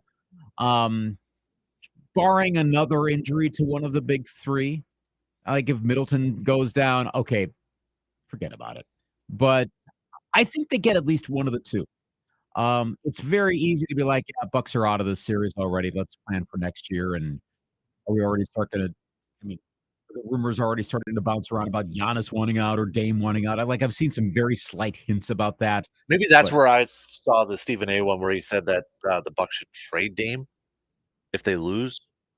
Maybe that's where I saw it. that's now that is a little hot take-ish. I thought I saw it because I think I saw it on Instagram, and I think even Damian Lillard commented on it. So I'll have to double check that. But I mean, realistically, no, they're not, neither of them are gonna be gone next year, or going to want to leave. But I think they split the first 2, and I'm thinking Giannis is back by game 4 at the latest, maybe game 3. You know what? I'm gonna say the Bucks get through this series. okay, It's reverting so far in the other direction, like it's almost the sexy pick. Oh, yeah, want an upset? Take the Pacers over the Bucks. I don't know that that's necessarily going to happen. hmm yeah. I know when we posted it up on Facebook yesterday on the Sports Talk page, there was a lot of um, people saying, "Oh, season's over with the news about Giannis missing time," and even saying like it's done before it even began. So not a lot of Bucks fans, or at least the ones that chimed in, that might be the vocal or the loud majority over there too. But I don't know. I feel like this is going to go 6 or 7. This series is going to go 6 or 7. The Bucks have enough talent to go around. Halliburton's cooled down as the season has If progressed. if you're Doc Rivers, do you put Patrick Beverly on Halliburton? Might as well. Yeah. And dare the rest of the team, which there's talent on that team. I mean, the Siakam acquisition was a really good one, but dare the rest of the team to beat him.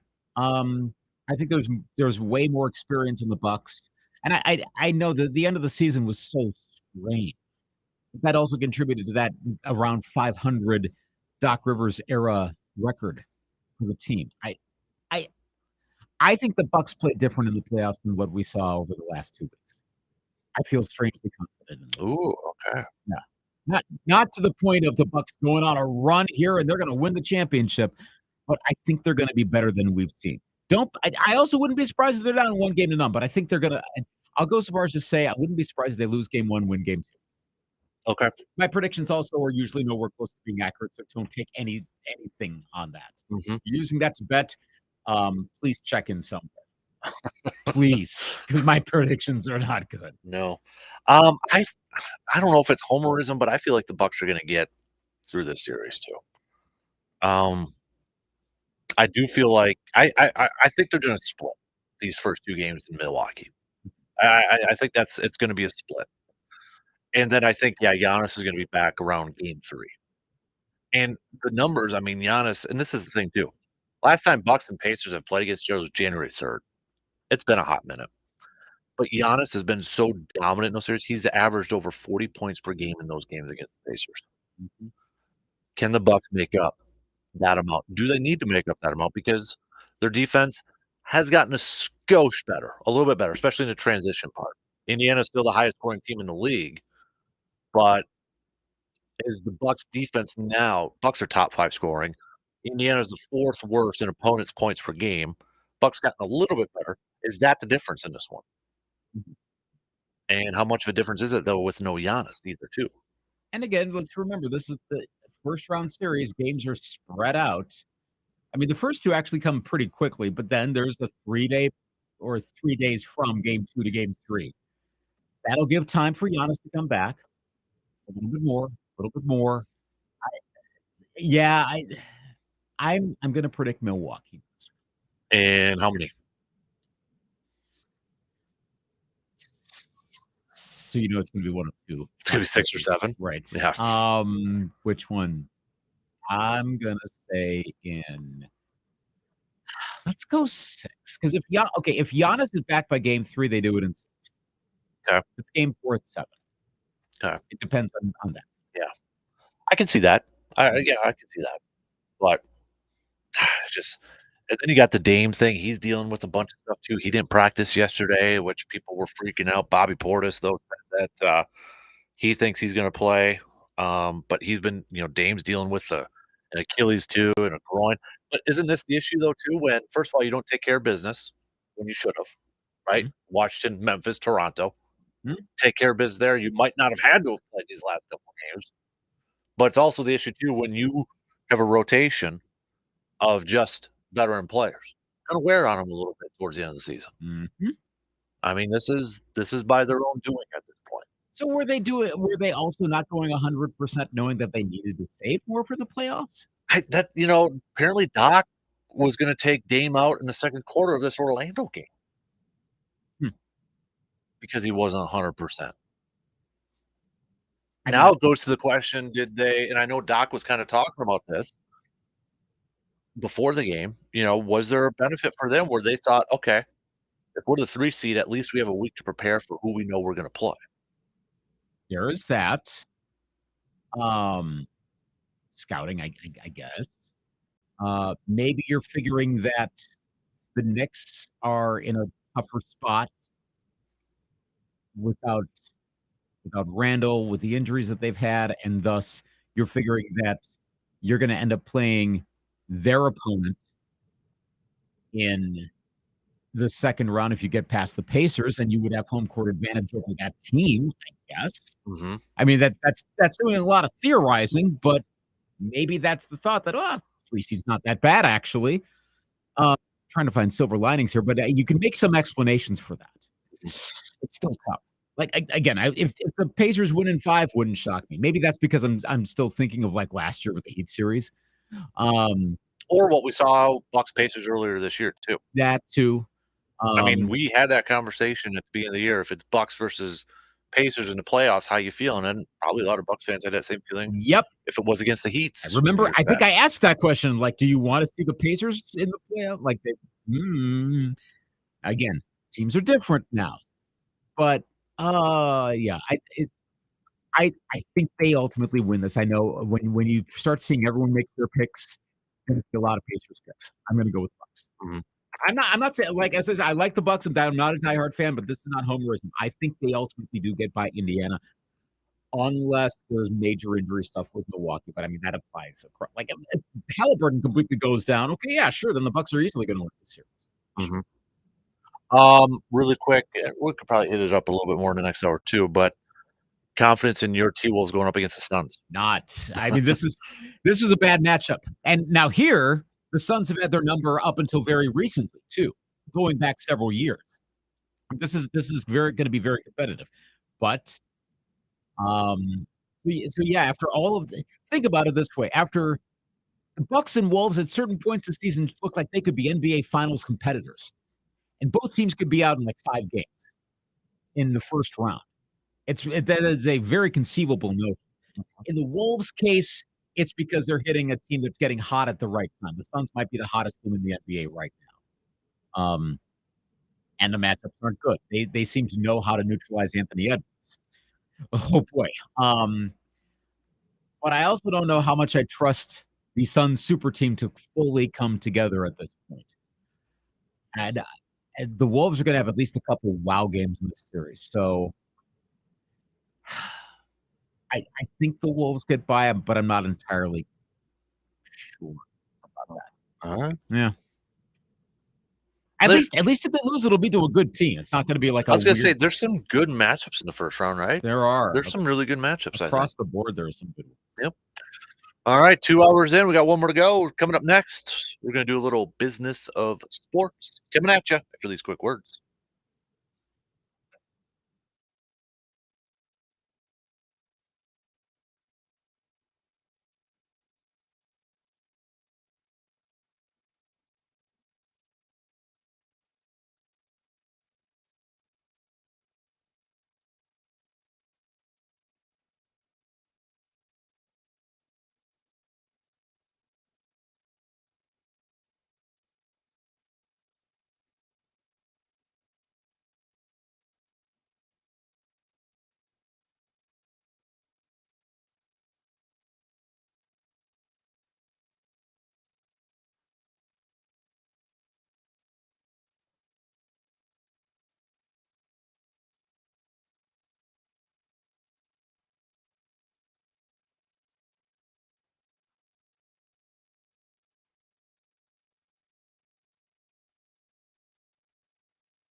Third and final hour on this Wednesday morning coming at you.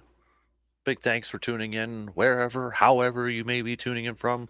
Coming up, we're going to do another Business of Sports brought to you by Security Financial Bank. Was just kind of scrolling through the athletics. Dane Brugler released his 7-round mock draft. I don't like it for the Packers, just saying.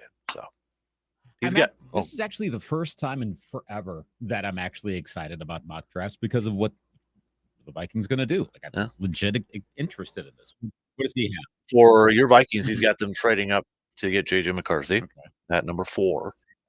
Then they don't pick until the 4th round after that. So the haul. Yeah. Okay.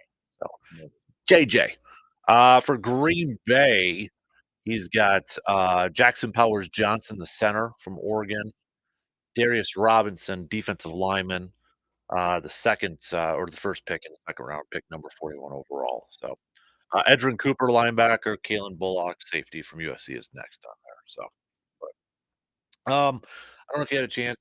Did you see that Jim Harbaugh video that the Chargers posted? No. Dude's living up in an RV right now. Him and Greg Roman living it up in the RVs. It's so cool. I feel like Jim Harbaugh has changed since his 49ers day. Like, I couldn't stand him. Now I feel like he's becoming my spirit animal.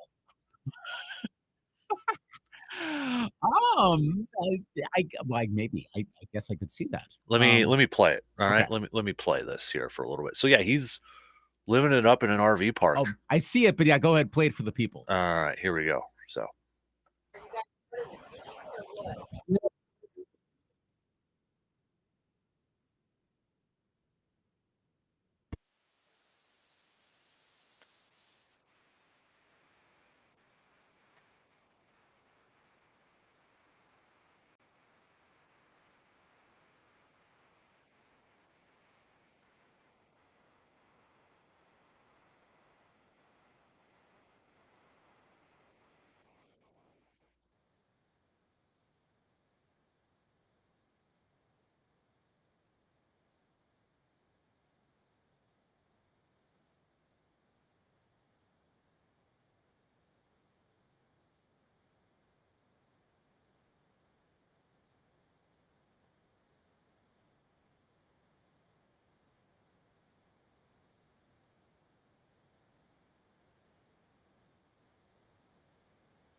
I mean, there you go. And the funny thing is, and I actually managed to sync the video on my end, watching while you had your audio on your end. So I'm a little they're impressed sitting there. outside in folding chairs. The way that he looks to when he's saying that, like it's almost like an office sketch or something like that. I don't know if they're drinking brewskis or that looks like maybe a Sprite can or something. I don't know. Green. Yeah. Not quite sure. Like the Bart Simpson thing that they just they're showing the Chargers blankets. Do like the Chargers social media account. They're pretty solid on. Side note, hey, we're under a month away from all the wild schedule videos coming out. Remember the Chargers had probably one of the better ones in the last 5 years. Absolutely. So yeah. I feel like he's changed a little bit. I think so. I think he's opened up more. Yep. He's more himself, whatever that. I would agree. Yeah. And I can't say that like I know there are a lot. It's almost like he's relaxed a little bit. I think, well, yeah, based on this video for sure. I almost, I know some people, quote unquote, hate. I don't. Maybe because I've never felt that passionately about Michigan football, I guess, and I know a lot of people can't stand them, and not just Ohio State fans. There are a lot of people that are stiff.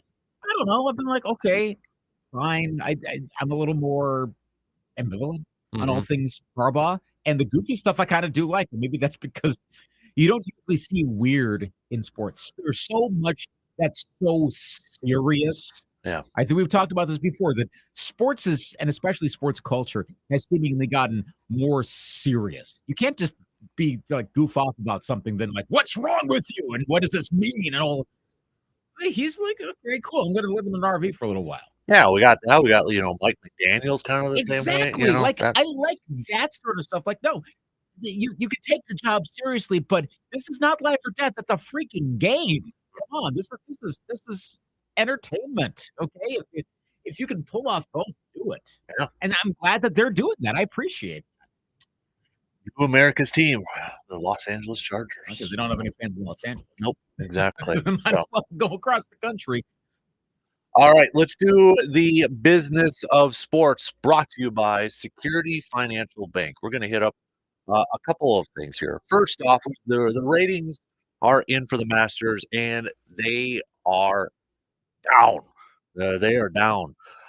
Looking at CBS Sports, drew 9.589 million viewers for the final round, a 20% decrease from when John Rahm triumphed just a season ago. This is according to Sports Business Journal. Um, Coverage peaked at about 12.562 million during that when Scotty Scheffler, putted out for the win there. And this was kind of talked about leading into it. Could there be ratings going down? And was it McElroy was saying it too? If you look at TV ratings of the PGA Tour this year, they're down 20% across the board. So I mean, there was, and I think we even talked about last week. This was going to be a barometer whether people were kind of getting tired of the quote unquote infighting between PGA Tour and the Live Tour. And well, these numbers maybe kind of show that at this point in time. I don't know if that's the case because I mean all the golfers were on the course, Live and PJ were on there. I, I'll be honest with you, I love the Masters. I was kind of bored with the Masters this year. Really? Yeah, and I don't know if there just wasn't a whole lot of drama. There wasn't a whole lot of whoa moments, and I don't mean to sound mean when I say this, but Scotty Scheffler's kind of boring though too. He's really good, but is he kind of boring too? I think you could Like say he, Jordan Spieth.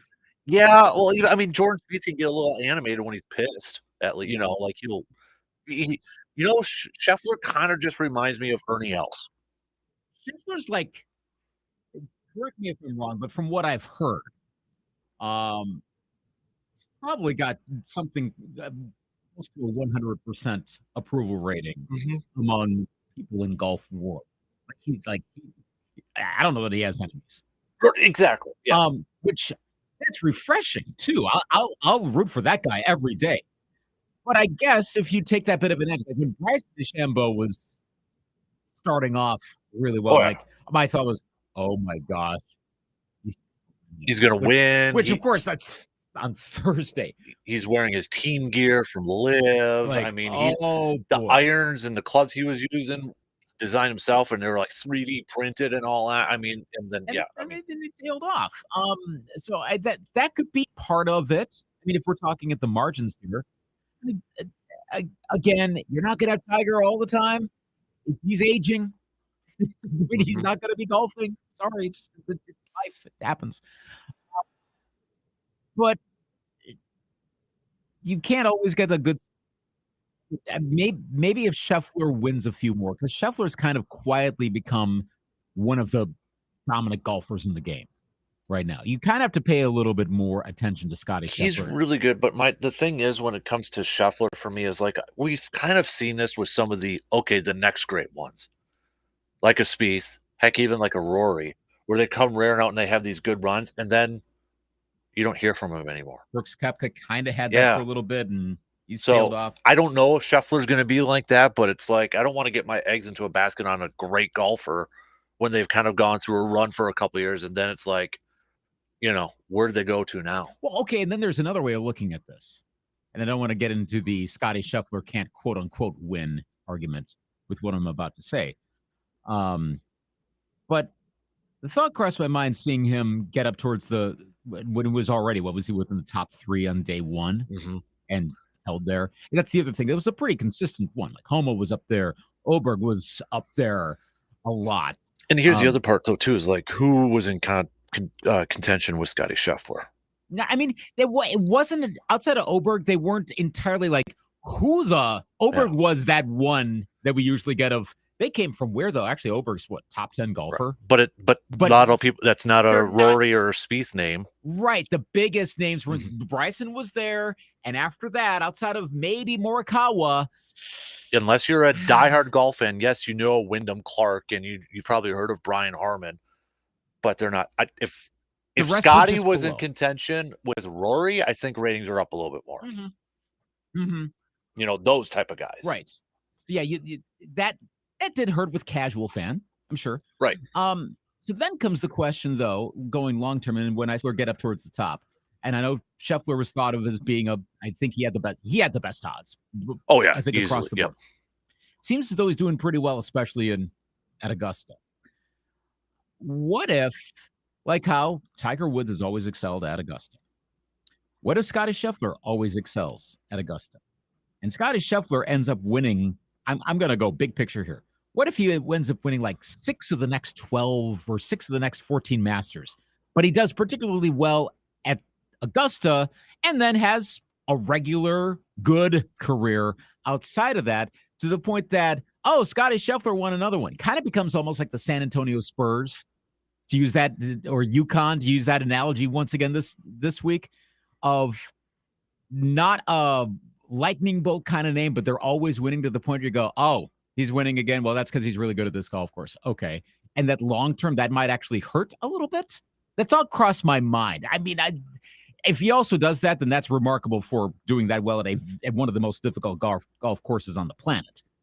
But that could be an issue if Scheffler keeps winning over and over and over again at the Masters. Mm-hmm. And that could ultimately hurt ratings, I guess, going down the road as well. That being said, the Masters aren't going to hurt so much in the ratings that what they start going live style with their approach. And we need TikTok on the course. No. I mean, no, it's never going to happen. It ebbs and flows, and we don't know. There could be some guy coming up who's 3 years younger than eligible, who's going to take the golf world by storm. Mm-hmm. We don't know. No, it's possible.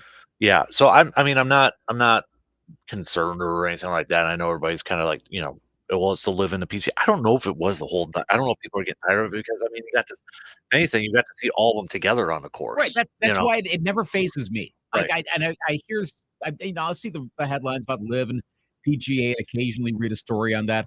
But as far as the majors are concerned, it makes no difference for me, because I know I'm getting all the players. Mm-hmm. That's good, cool. I want to see the best of the best, and they're all there. Right. And I think too, I don't know how much this would affect it, but you know, with Full Swing on Netflix, you know, even if you're just a casual golf fan or sports fan, you're watching that. You're probably, I know I was like that after watching the first season, like, oh, I'm a so-and-so fan or something like that. Like, you gravitate to those guys. Well, those guys weren't in contention. Yeah. You know, if somebody's tuning in, like, ooh, I really like Tony Finau. Well, you tune in to Masters to root for Tony Finau, and he's like out of it right away. You're not going to tune in the whole time. Which is interesting, given how Formula One's went dramatically up. Now, that's probably because there was a lot of growth with that you don't have with golf necessarily. I mean, yes, I suppose the sports saturation point. Well, sports saturation point is always going to be a 100 rating. Literally every person in the country watching. That's your saturation. NFL's probably realistic saturation. I'm not sure how much more they know. It seems like they're always breaking records, but there's only so much more you can go, and at a certain point, you're going to run out of people who care. Mm-hmm. So golf has more. They could grow, maybe not to 100 million people watching the Masters, but they could get. Well, what was it again? What was the millions that were tuning in? It was 9.5. Still not bad. Yeah, 9.589 million. A 20% decrease from ROM last year. Yeah. So. And last year, let's be real too. Like, I don't know how much we could compare to last year, because last year was the first year of the whole Live and PGA. So there was that. Heading into the Masters last year, what was the narrative? Can't let a Live player win it. You know, there was that mindset. We don't want a Live player winning it. Really wasn't that way this year. And maybe because it didn't seem to matter as much this year. But also, again, the Masters. And look who finished second last year, tied for second. Do you remember? Oh, who was it? Phil. Yeah, that's right. So, I mean, you kind of had that into it, too. It's like, oh, the face of Live, you know, could he actually win, you know, the Masters? The villain. Right. But player face. I know Greg Norman's there, but you know what I mean. So. Right. But that wasn't the case this year. It was pretty quiet. So I think that's it, Occam's razor. So what's the most obvious explanation? It's probably that it weren't real hot button names involved this year. It was a pretty quiet tournament. Um, I don't know how nice the weather was in other parts of the country, but if it was anything like it was in Western Wisconsin, I I watched probably the least amount of a Masters tournament that I have, and I only saw the very because, again, we were out walking, like, almost all day, Saturday and Sunday. We felt well enough getting over that flu or whatever the heck we had. We could kinda walk a little bit. The weather was good enough, but that meant I wasn't watching the Masters on Saturday for sure, and almost all day Sunday. It was right at the very end, and we were getting close to home, and I brought it up on my phone, and I was able to watch Scotty Scheffler get the final putt. That was all I watched. And I was thinking about that as I'm going along, and I'm getting the notifications on my phone of, like, how are the rounds going along, and I'm thinking, "I kinda wanna watch this, but dang, it's beautiful. I can't miss this." And I have to imagine there were a lot of other sports fans in other parts of the country going, "Yeah, yeah, okay, well, it's not that close to Masters, and Scheffler's starting to pull away, and you don't have Live Guy there, or it's not Rory, and the weather's nice, so, whatever." I think they're probably a significant number adds up. There you go. It's not gonna be the case necessarily next year.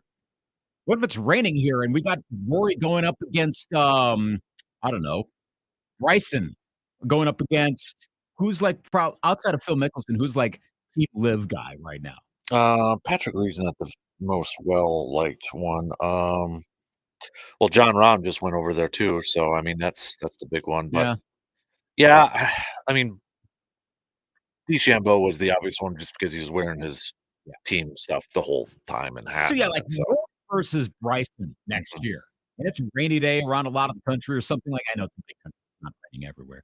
Oh, ratings will be back up. oh, yeah, Mark my word, and I'm more in on that. mhm. How much did you watch compared to an average year? I watched a lot at the beginning, the first couple rounds, Mhm. and, Tiger, collapsing in the 3rd kind of took a little bit of that away from me, to be honest with you, Mhm. and not seeing the other guys up there, was like, "Okay," and then Scheffler was coming up there, and it's like, honestly, I was kinda waiting, I'm like, "Oh, is he gonna get the call that, is it gonna get the call that his wife's in labor?" Because that was the thing leading up to it. He would withdraw from the Masters if his wife went into labor. Then it's like, part of me is like, almost like I wanted that to happen and see if he actually would, Wow. which would have been a story. It would have been, and it's one of those, like, you kind of are curious, but I don't want that to happen. Like, it's not a bad thing inherently. You just like, I don't I don't you don't want that to become a debate. Like, that's a way more personal thing. Mhm. But it would have been an attention grabber, like Scotty Scheffler withdraws from Masters with after the 12th hole of of the final round, like, Right? "What?" Yeah. Um, that would have been unprecedented. Mhm. Oh, Yeah. I don't think that's ever happened before in the Masters, Yeah. So that, I think, would have gotten more tune-ins for sure, for over that sure. too, Yeah, so that's one of those where you're like, "Oh, hey, I am gonna bring this up on my phone. I am gonna start streaming yep. this." Alright, the other thing I wanted to hit on quickly too, so the WNBA draft was, the other night, and, shocker, Caitlin Clark was the first overall pick. Shocking news sports world there. But again, the needle moves when it involves Caitlin Clark because Fanatics sold out of Indiana Fever Caitlin Clark jerseys within the first few hours that they were up there, $100 a pop, and, yeah, they sold out. I think right now the only available size is a small, but, nonetheless, they sold that was the highest was it the highest draft pick in any sport for her jersey to go, sold out like that. I think she beat out Trevor Lawrence was the name that I saw the other day. Wow. Yeah, and Caitlin Clark had better draft night jersey sale than any NFL player. Huh, So there you huh. have it. Caitlin Clark Wow. carrying this league on her shoulders now, isn't she? G It's not because in a new way. we're yeah, but it's getting forced upon her, like, everybody was kind of looking at, her rookie contract now because she's making, like, the first couple of years is like $76,000 in a year. she's gonna get more endorsements and all that. We Yeah. know that. But it's like, not to sound too dramatic, she's almost gonna be viewed as the savior for this league to try to, like, maybe contracts will get bigger, more sponsors, all this other money coming in and making the WNBA bigger. Well, and probably so. I mean, 36 of her 40 games are gonna be on national television already. Uh-huh. Hey, guys, like I said, get ready, folks. You are going to know the Indiana Fever. Even if you don't care about the WNBA, you're gonna know the Indiana Fever. Mhm, That's part of the reason why. Um, it's the whole the analogy, the cliche, the rising tide lifts all boats thing. mhm, So Clark being around, I mean, unless she does, it's possible. Um, or has a big injury and like her career is irrevocably over. Let's presume that she becomes a star at the pro level. There will be more advertisers. They see the numbers. They're gonna wanna go in more over to the WNBA, and thus more ad sales, better contracts, better rights deals, all of this starts to come around, which means that money makes its way down to players, and Caitlin Clark will not be making the equivalent of 76,000. I mean, yes, what is it? It's relative to the WNBA what a similar contract is in the NBA because of the revenue, because it's way, way, way, way, right, way bigger. So as revenue goes up, at some point, Caitlin Clark's gonna be paid more, but the other players are gonna be paid more as well. Camila Cardoso is gonna be paid more. Angel Reese is gonna be paid more. All of those picks are gonna be paid more, mhm, and the other players are gonna be paid more. That's good, so that they don't have to go, "Alright, well, season's done, now we gotta go over to Russia or, one of those places." I mean, again, go back to the Brittany Griner situation. Came over in Russia because they paid better. mhm, A lot of players go overseas because it pays better and they play year round. You wanna get to the point where that's not the case, or if you wanna play pro basketball, you get best paid over here, and that's gonna come pretty soon. I wouldn't be surprised if a lot of that going overseas gets gutted for the top players. Other ones will still, because that happens in men's basketball too, but it becomes more like men's basketball, and that's good. We should be paying the most over here because the stars are over here. The talent is over here. mhm, That's good. yeah, yeah, so, I uh like it. That's good to see. yep, I agree, I agree. Alright, let's take a quick break here, and, we'll get back to some more baseball talk here too, so we'll hit that up as we approach the bottom of the hour here. Quick break, and we'll be back in just a few minutes.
Got a couple of events I want to draw your attention to coming up here in the next couple of weeks. First up, it's the third annual Miracle League golf outing. Saturday, May 4th at Pine Meadows Golf Club. $75 per golfer, 4 to 5 golfers per team. Registration 9 a.m. Shotgun start at 10 a.m. Got a tailgate lunch, raffles, prizes, even a $10,000 hole-in-one challenge over there. But this outing obviously helping out the Miracle League of the Chippewa Valley. Again, put that on your calendar, Saturday, May 4th.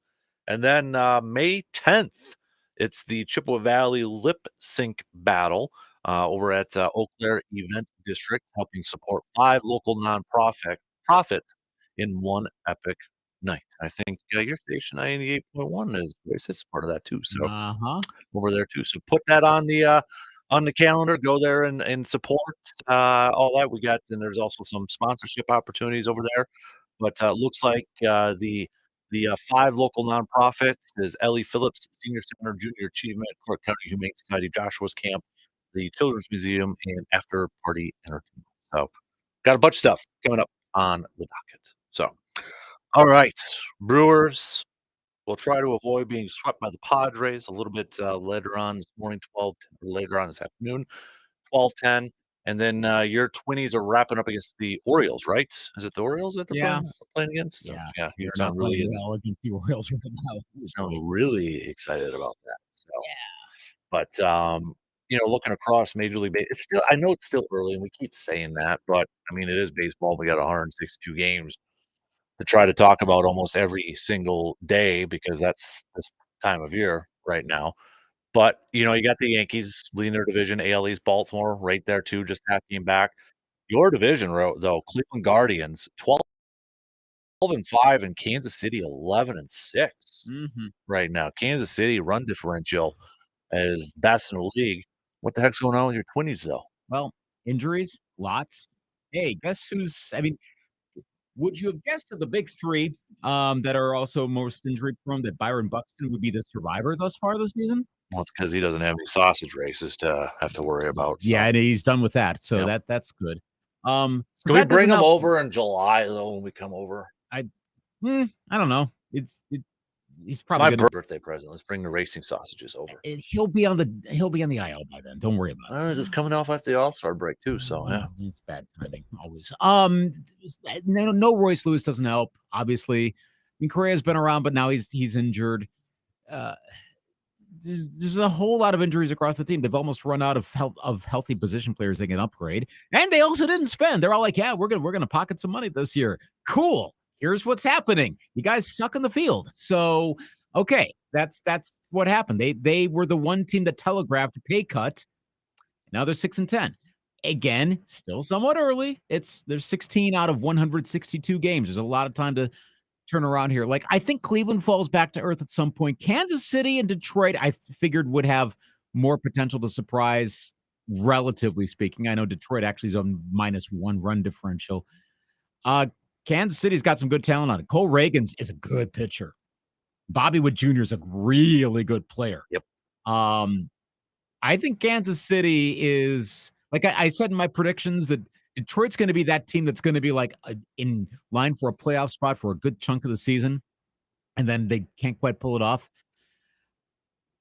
That again, it's still too early to tell. I really want to wait till I get to May to see if we're still dealing with some streaks right now, or if this is typical of an actual team. Is Memorial Day that benchmark for you? Yeah, approximately. Like I really want to get to mid-May for sure.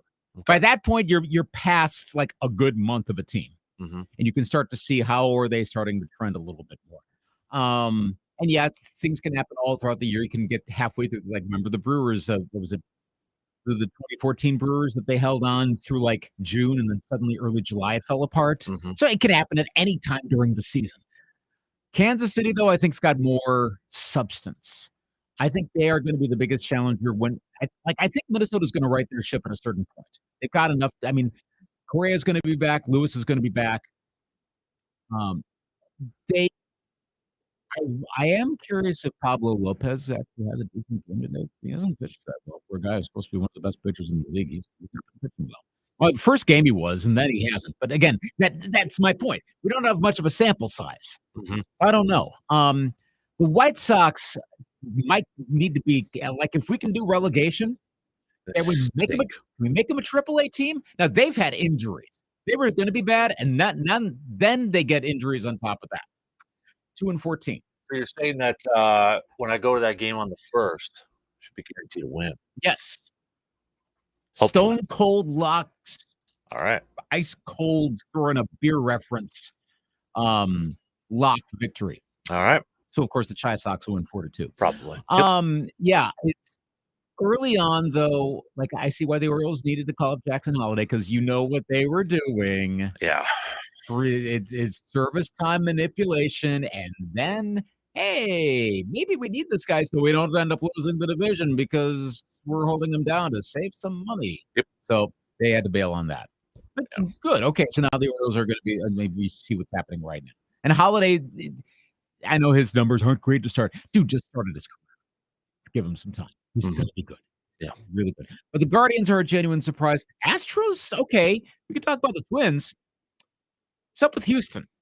Yeah, I was gonna that okay, so that was my next question. Is Houston easily right now the most disappointing team? Yes, because of the expectations. I mean, I know like the Twins were projected as like an upper 80s potentially winning team, but a lot of that had to do with the division. I know we have we have a balanced schedule, but still a lot of it had to do with the competition.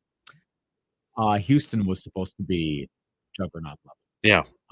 Their pitching, starting pitching is not good right now. And I don't know if Verlander's gonna make that much of a difference. Probably not that much across the board.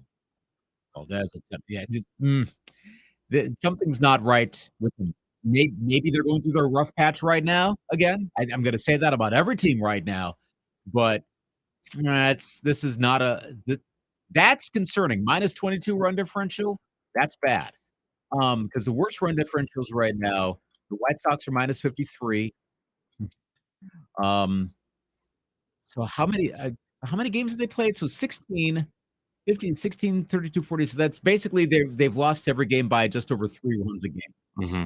Every game so far this season. Or if you were to do that on an average sort of thing. And they've lost 14 of their 16, so that's about accurate. Rockies are minus 40, Marlins are minus 33. Marlins, okay, there's your comeuppance, I guess, for being like, you know what? We don't really need Kim Ang. Yeah, no kidding, right? What a stupid organization. Did she land anywhere? I had not heard. Let's see. Where is she?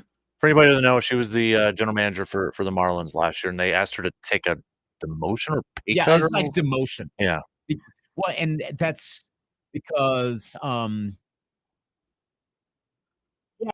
don't think she's doing anything right now. I think she's just on the sidelines, probably waiting for a better opportunity because of the timing. Yeah. And that had to do with the owner having issues with Derek Jeter. So basically, he's de-Jeterizing the organization no matter what. And Skip Schumacher now being on, like, they're not going to necessarily extend his contract, which I guess the way the Marlins are playing right now, maybe, I don't know, maybe Schumacher wasn't like that, but again, still relatively early, but they're 4-14. Right. But like, dude, do you hold that much of a grudge against Derek Jeter that you want the team, that you want to get rid of all the good people because I don't like Derek Jeter? Wow. Do we know why he didn't like Derek Jeter? This has just been like a personality. Or is this a jealousy thing, like Jerry Jones and Jimmy Johnson sort of thing? Maybe. So you're going to use that to mess with one of 30 Major League Baseball clubs because you don't like some dude? So you're going to purge? What? Yeah. Gosh, the Marlins, some organizations can't figure themselves out with different personnel and different ownership, and that's one of them, sure. But there are a lot of usual suspects at the top. Braves are good, even though they keep getting injuries. This Strider lost. Albies is out for a little bit. That's not helping. But how about your Milwaukee Brewers? Even with the 3-game losing streak, what's wrong with them right now? But still, I mean, Pat Murphy is. I look. He's in. They're better on the road than they are at home. 7-2. Let's get through today's game and get back on our long road trip coming up here. 3 against the Cardinals and 4 against the Pirates on the road. Well, the Padres also are a pretty good team. They're a little surprisingly good this year. A lot's working for them. Mm-hmm. Yeah. I think shedding a bit of payroll, having Soto leave, I think might have actually improved the chemistry a little bit. Not that Soto was a problem, but I think the chemistry was not working, and now they're in a better now everything's probably matching a little better. Joey Ortiz is like, I was talking about this in the first hour. MLB.com has an article that they're like top 10, ranking their top 10 rookies right now. Joey Ortiz is on there for the Brewers, and I feel like he's kind of getting overshadowed by a lot of other players from, even Brewers fans are probably not even paying attention to how well he's doing right now. Yeah. Because, I mean, Sal Frelick's hitting the ball well. Yelly was doing it well before he hit the IL. Jackson Churio is going to take a lot of the attention. Bryce Terang leading the league in stolen bases. And then you have Joey Ortiz, who we knew or we heard about how good he was defensively, but it's his offense right now. He's hitting over 324. His slash line. What was the numbers? I could look it up here in a little bit, but the patience at the plate too. Like he's not striking out and all that, so he's kind of getting overshadowed. He's got a plus But, WAR yeah, at this point. So yeah, it's a good pace. If I mean, ranking the WAR of the team right now, Contreras is top 1.1, Terang's at a point 0.6, but Ortiz is a point 0.3. I mean, and again, really early, but better than Churio, better than Frelick. mhm, So I mean, you definitely take that at this point. I wonder how long he keeps this going. yeah. What's your confidence level in him? Ortiz, Yeah, in staying in the top 10 of throughout the I season. think the offense is probably going to come back down. I mean, I don't think he's going to finish off as a 300 hitter, this season. But he's always been talked about as a plus defender. I know last night he struggled a little bit defensively, but you know, um, he's going to be the future shortstop of this team. We know that. Right now, he's playing third base. So, but no, I'm high on him. I Good. just he's not going to hit over 300 the whole season, like a lot of these guys. Right. So Does how much is Yelich's injury worry you? the back thing, it's annoying. I mean, everybody's gone through a back issue probably.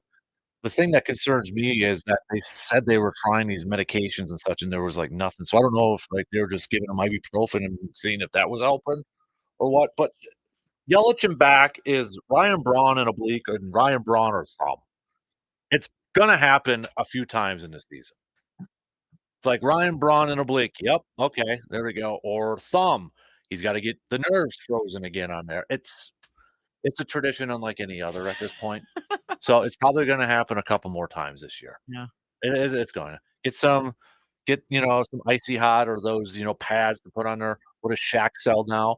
The icy hot pads or something like that. That's supposed to help your back so you can still dunk the basketball. Maybe that's what Yelly needs. I don't know, but it's going to happen a couple more. I'm immune to it at this point, just like I was with Ronnie. Okay. The timing just sucked because Yelly was like, "Holy crap, he's got his power back," and now it's like now in my mind, I'm like, "Oh, he got through his back issue, so he's probably not gonna hit another home run now till probably middle of May, end of Mhm. May." Uh, Hate to definitely. be that way, but I mean, that was kinda going through my head, so, Almost a shirt now. yeah. Almost. Alright, we gotta take a quick break, and we've got some picks and predicts. We got a couple of, playoff games tonight for the NBA. We'll get to that and, some other ones after these quick words.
I believe that the Dan van should be close to be making an appearance coming up here. So I think it's coming soon. And we got a sponsor too. I don't know if I can say it yet, but we got a sponsor on there too. Cool. So looking for a few more if anybody's interested. But we're gonna do some mobile podcasts and shows and all that stuff when we get that thing out there. Excited for that, especially Green Bay. Brandon and I are just gonna drive around draft week and do the show while somebody's driving us around in that thing, and like yell for people's picks for their favorite teams next year draft. Yeah, you want to be our driver? Ooh.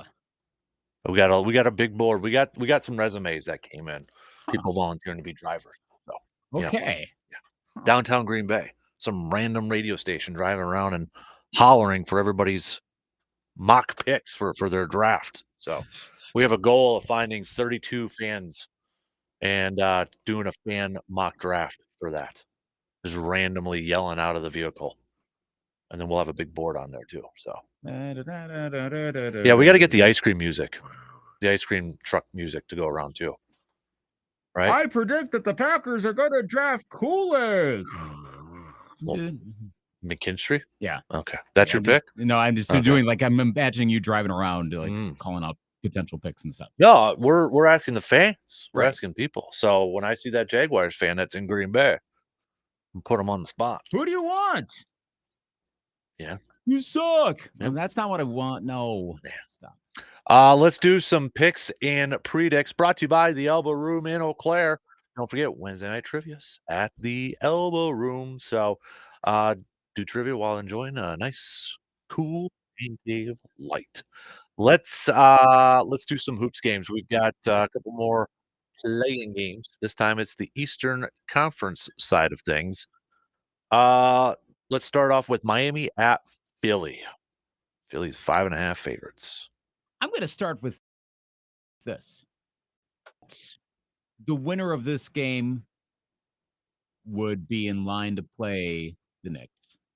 And if the Bucks beat the Pacers, and if the winner of this game would then beat the Knicks, would be playing the Bucks in the next round. There's some potential foreshadowing with this. Who do you want to win this game? Who do I want to win this game? Yes. Thinking that they would be in line to play the Bucks potentially in the second round. Well, I mean, probably the Heat. I'd probably want them to beat them, I guess. Okay. But then I don't know if they would beat the Knicks. So yeah. So understanding that, who actually do we think is going to win? I got Philly. It's I would think so. Because Embiid's playing, right? Yeah. Well, we think this is a sad thing with Joel Embiid. There's still that element of Joel Embiid will be missing tonight's game due to. I agree. Or just make this better. Miami beat Philly, and then Philly beat whether it's Atlanta or Chicago. Then you got to play the Celtics in the first round. Yeah, there's that. Do that. That would be fun. That's the most entertaining version of this. But I'm gonna pick the Sixers, but I'm gonna say they do not cover under 5.5. Then if Miami wins, then we get Miami Knicks, and then we need to bring back Jeff Van Gundy and Pat Riley and Marcus Camby and Allen Houston and Alonzo Mourning and recreate the holding on to the leg, all those playoff dramas. Can we drag him around the court? Can we recreate that? Because that was a playoff rivalry, yes. Late 90s, early 2000s. Heat and Knicks. Yes, it was. That was fun. Bring it back, baby. Yes. Bring it back. So, but yeah, I think the Sixers win, but they don't cover in this one, so it'll be Sixers Knicks. I'm gonna go Sixers, and I do think they cover for this one. Now, Bulls versus Atlanta. Anybody care about this game? That's cool. I'll take Atlanta. Okay. Young back. They were playing the Wolves pretty well the other day. I'll take Atlanta to do the upset on the road. I'm going to go Chi-Town. I'll go Chicago in this one. Does any one of these teams beat Miami then? No. Okay, so Miami will be the 8th seed for both of us. So it'll be Miami-Boston. Miami-Boston. All right. Bill Simmons' worst nightmare. Good. He does not like the playoff Jimmy. The zombie heat. Yeah, playoff Jimmy. Yeah. All right. Baseball wise, Brewers, Padres. Will the Brewers avoid being swept today? Pitching matchup is I'm bringing it up as well. So today it's King versus Undecided. Mhm. Undecided has no record this season. Um, I think the I think the Padres sweep, but I'm not worried about the Brewers. I think the Padres are in a bit of a zone right now. So I'm taking San Diego. I'm worried about pitching matchups. It should be Padres. I feel like the Brewers are going to be a little pesky though and squeak out a W. Okay. So, Be nice. yeah. And that honestly is purely a homer pick, just because I don't want to sweep. I don't want to sweep. So, Yeah, understandable. yeah. Pesky offense. Let's get her done. I think Brewers win. I want to see a little bit more offense from Milwaukee, like we've been seeing for most of the season. They're one of the best offensive teams in the country. They In should the be. world. It's the world's greatest league. Isn't it that's got to be the most surprising thing, isn't it? This Brewers offense Yes. Well, like the best parts of this team are the things that were not expected to be the that were best parts. poo-poo the Right. last couple years Right. and really didn't make a whole lot of improvements this year, besides signing Reese Hoskins, but It's the starting pitching that's maybe the dodgiest part of this team right now. right. What? It's completely different. Yeah. Do your Twinnies pick up a win against Baltimore? A lot of day games today. Yeah. I say they're favorites in this one, but I'm gonna say no. I'm still I'm worried about Lopez. This is a classic prove me wrong game. I really want Lopez to have a good game, but I'm a little concerned he's not in it right now, whatever that means. Mhm. And the Orioles are so good right now. This series just got to get over with. Could you see I know this is way, way, way early here, okay, but could you see your Twinnies being sellers if it's pretty bad by the trade deadline?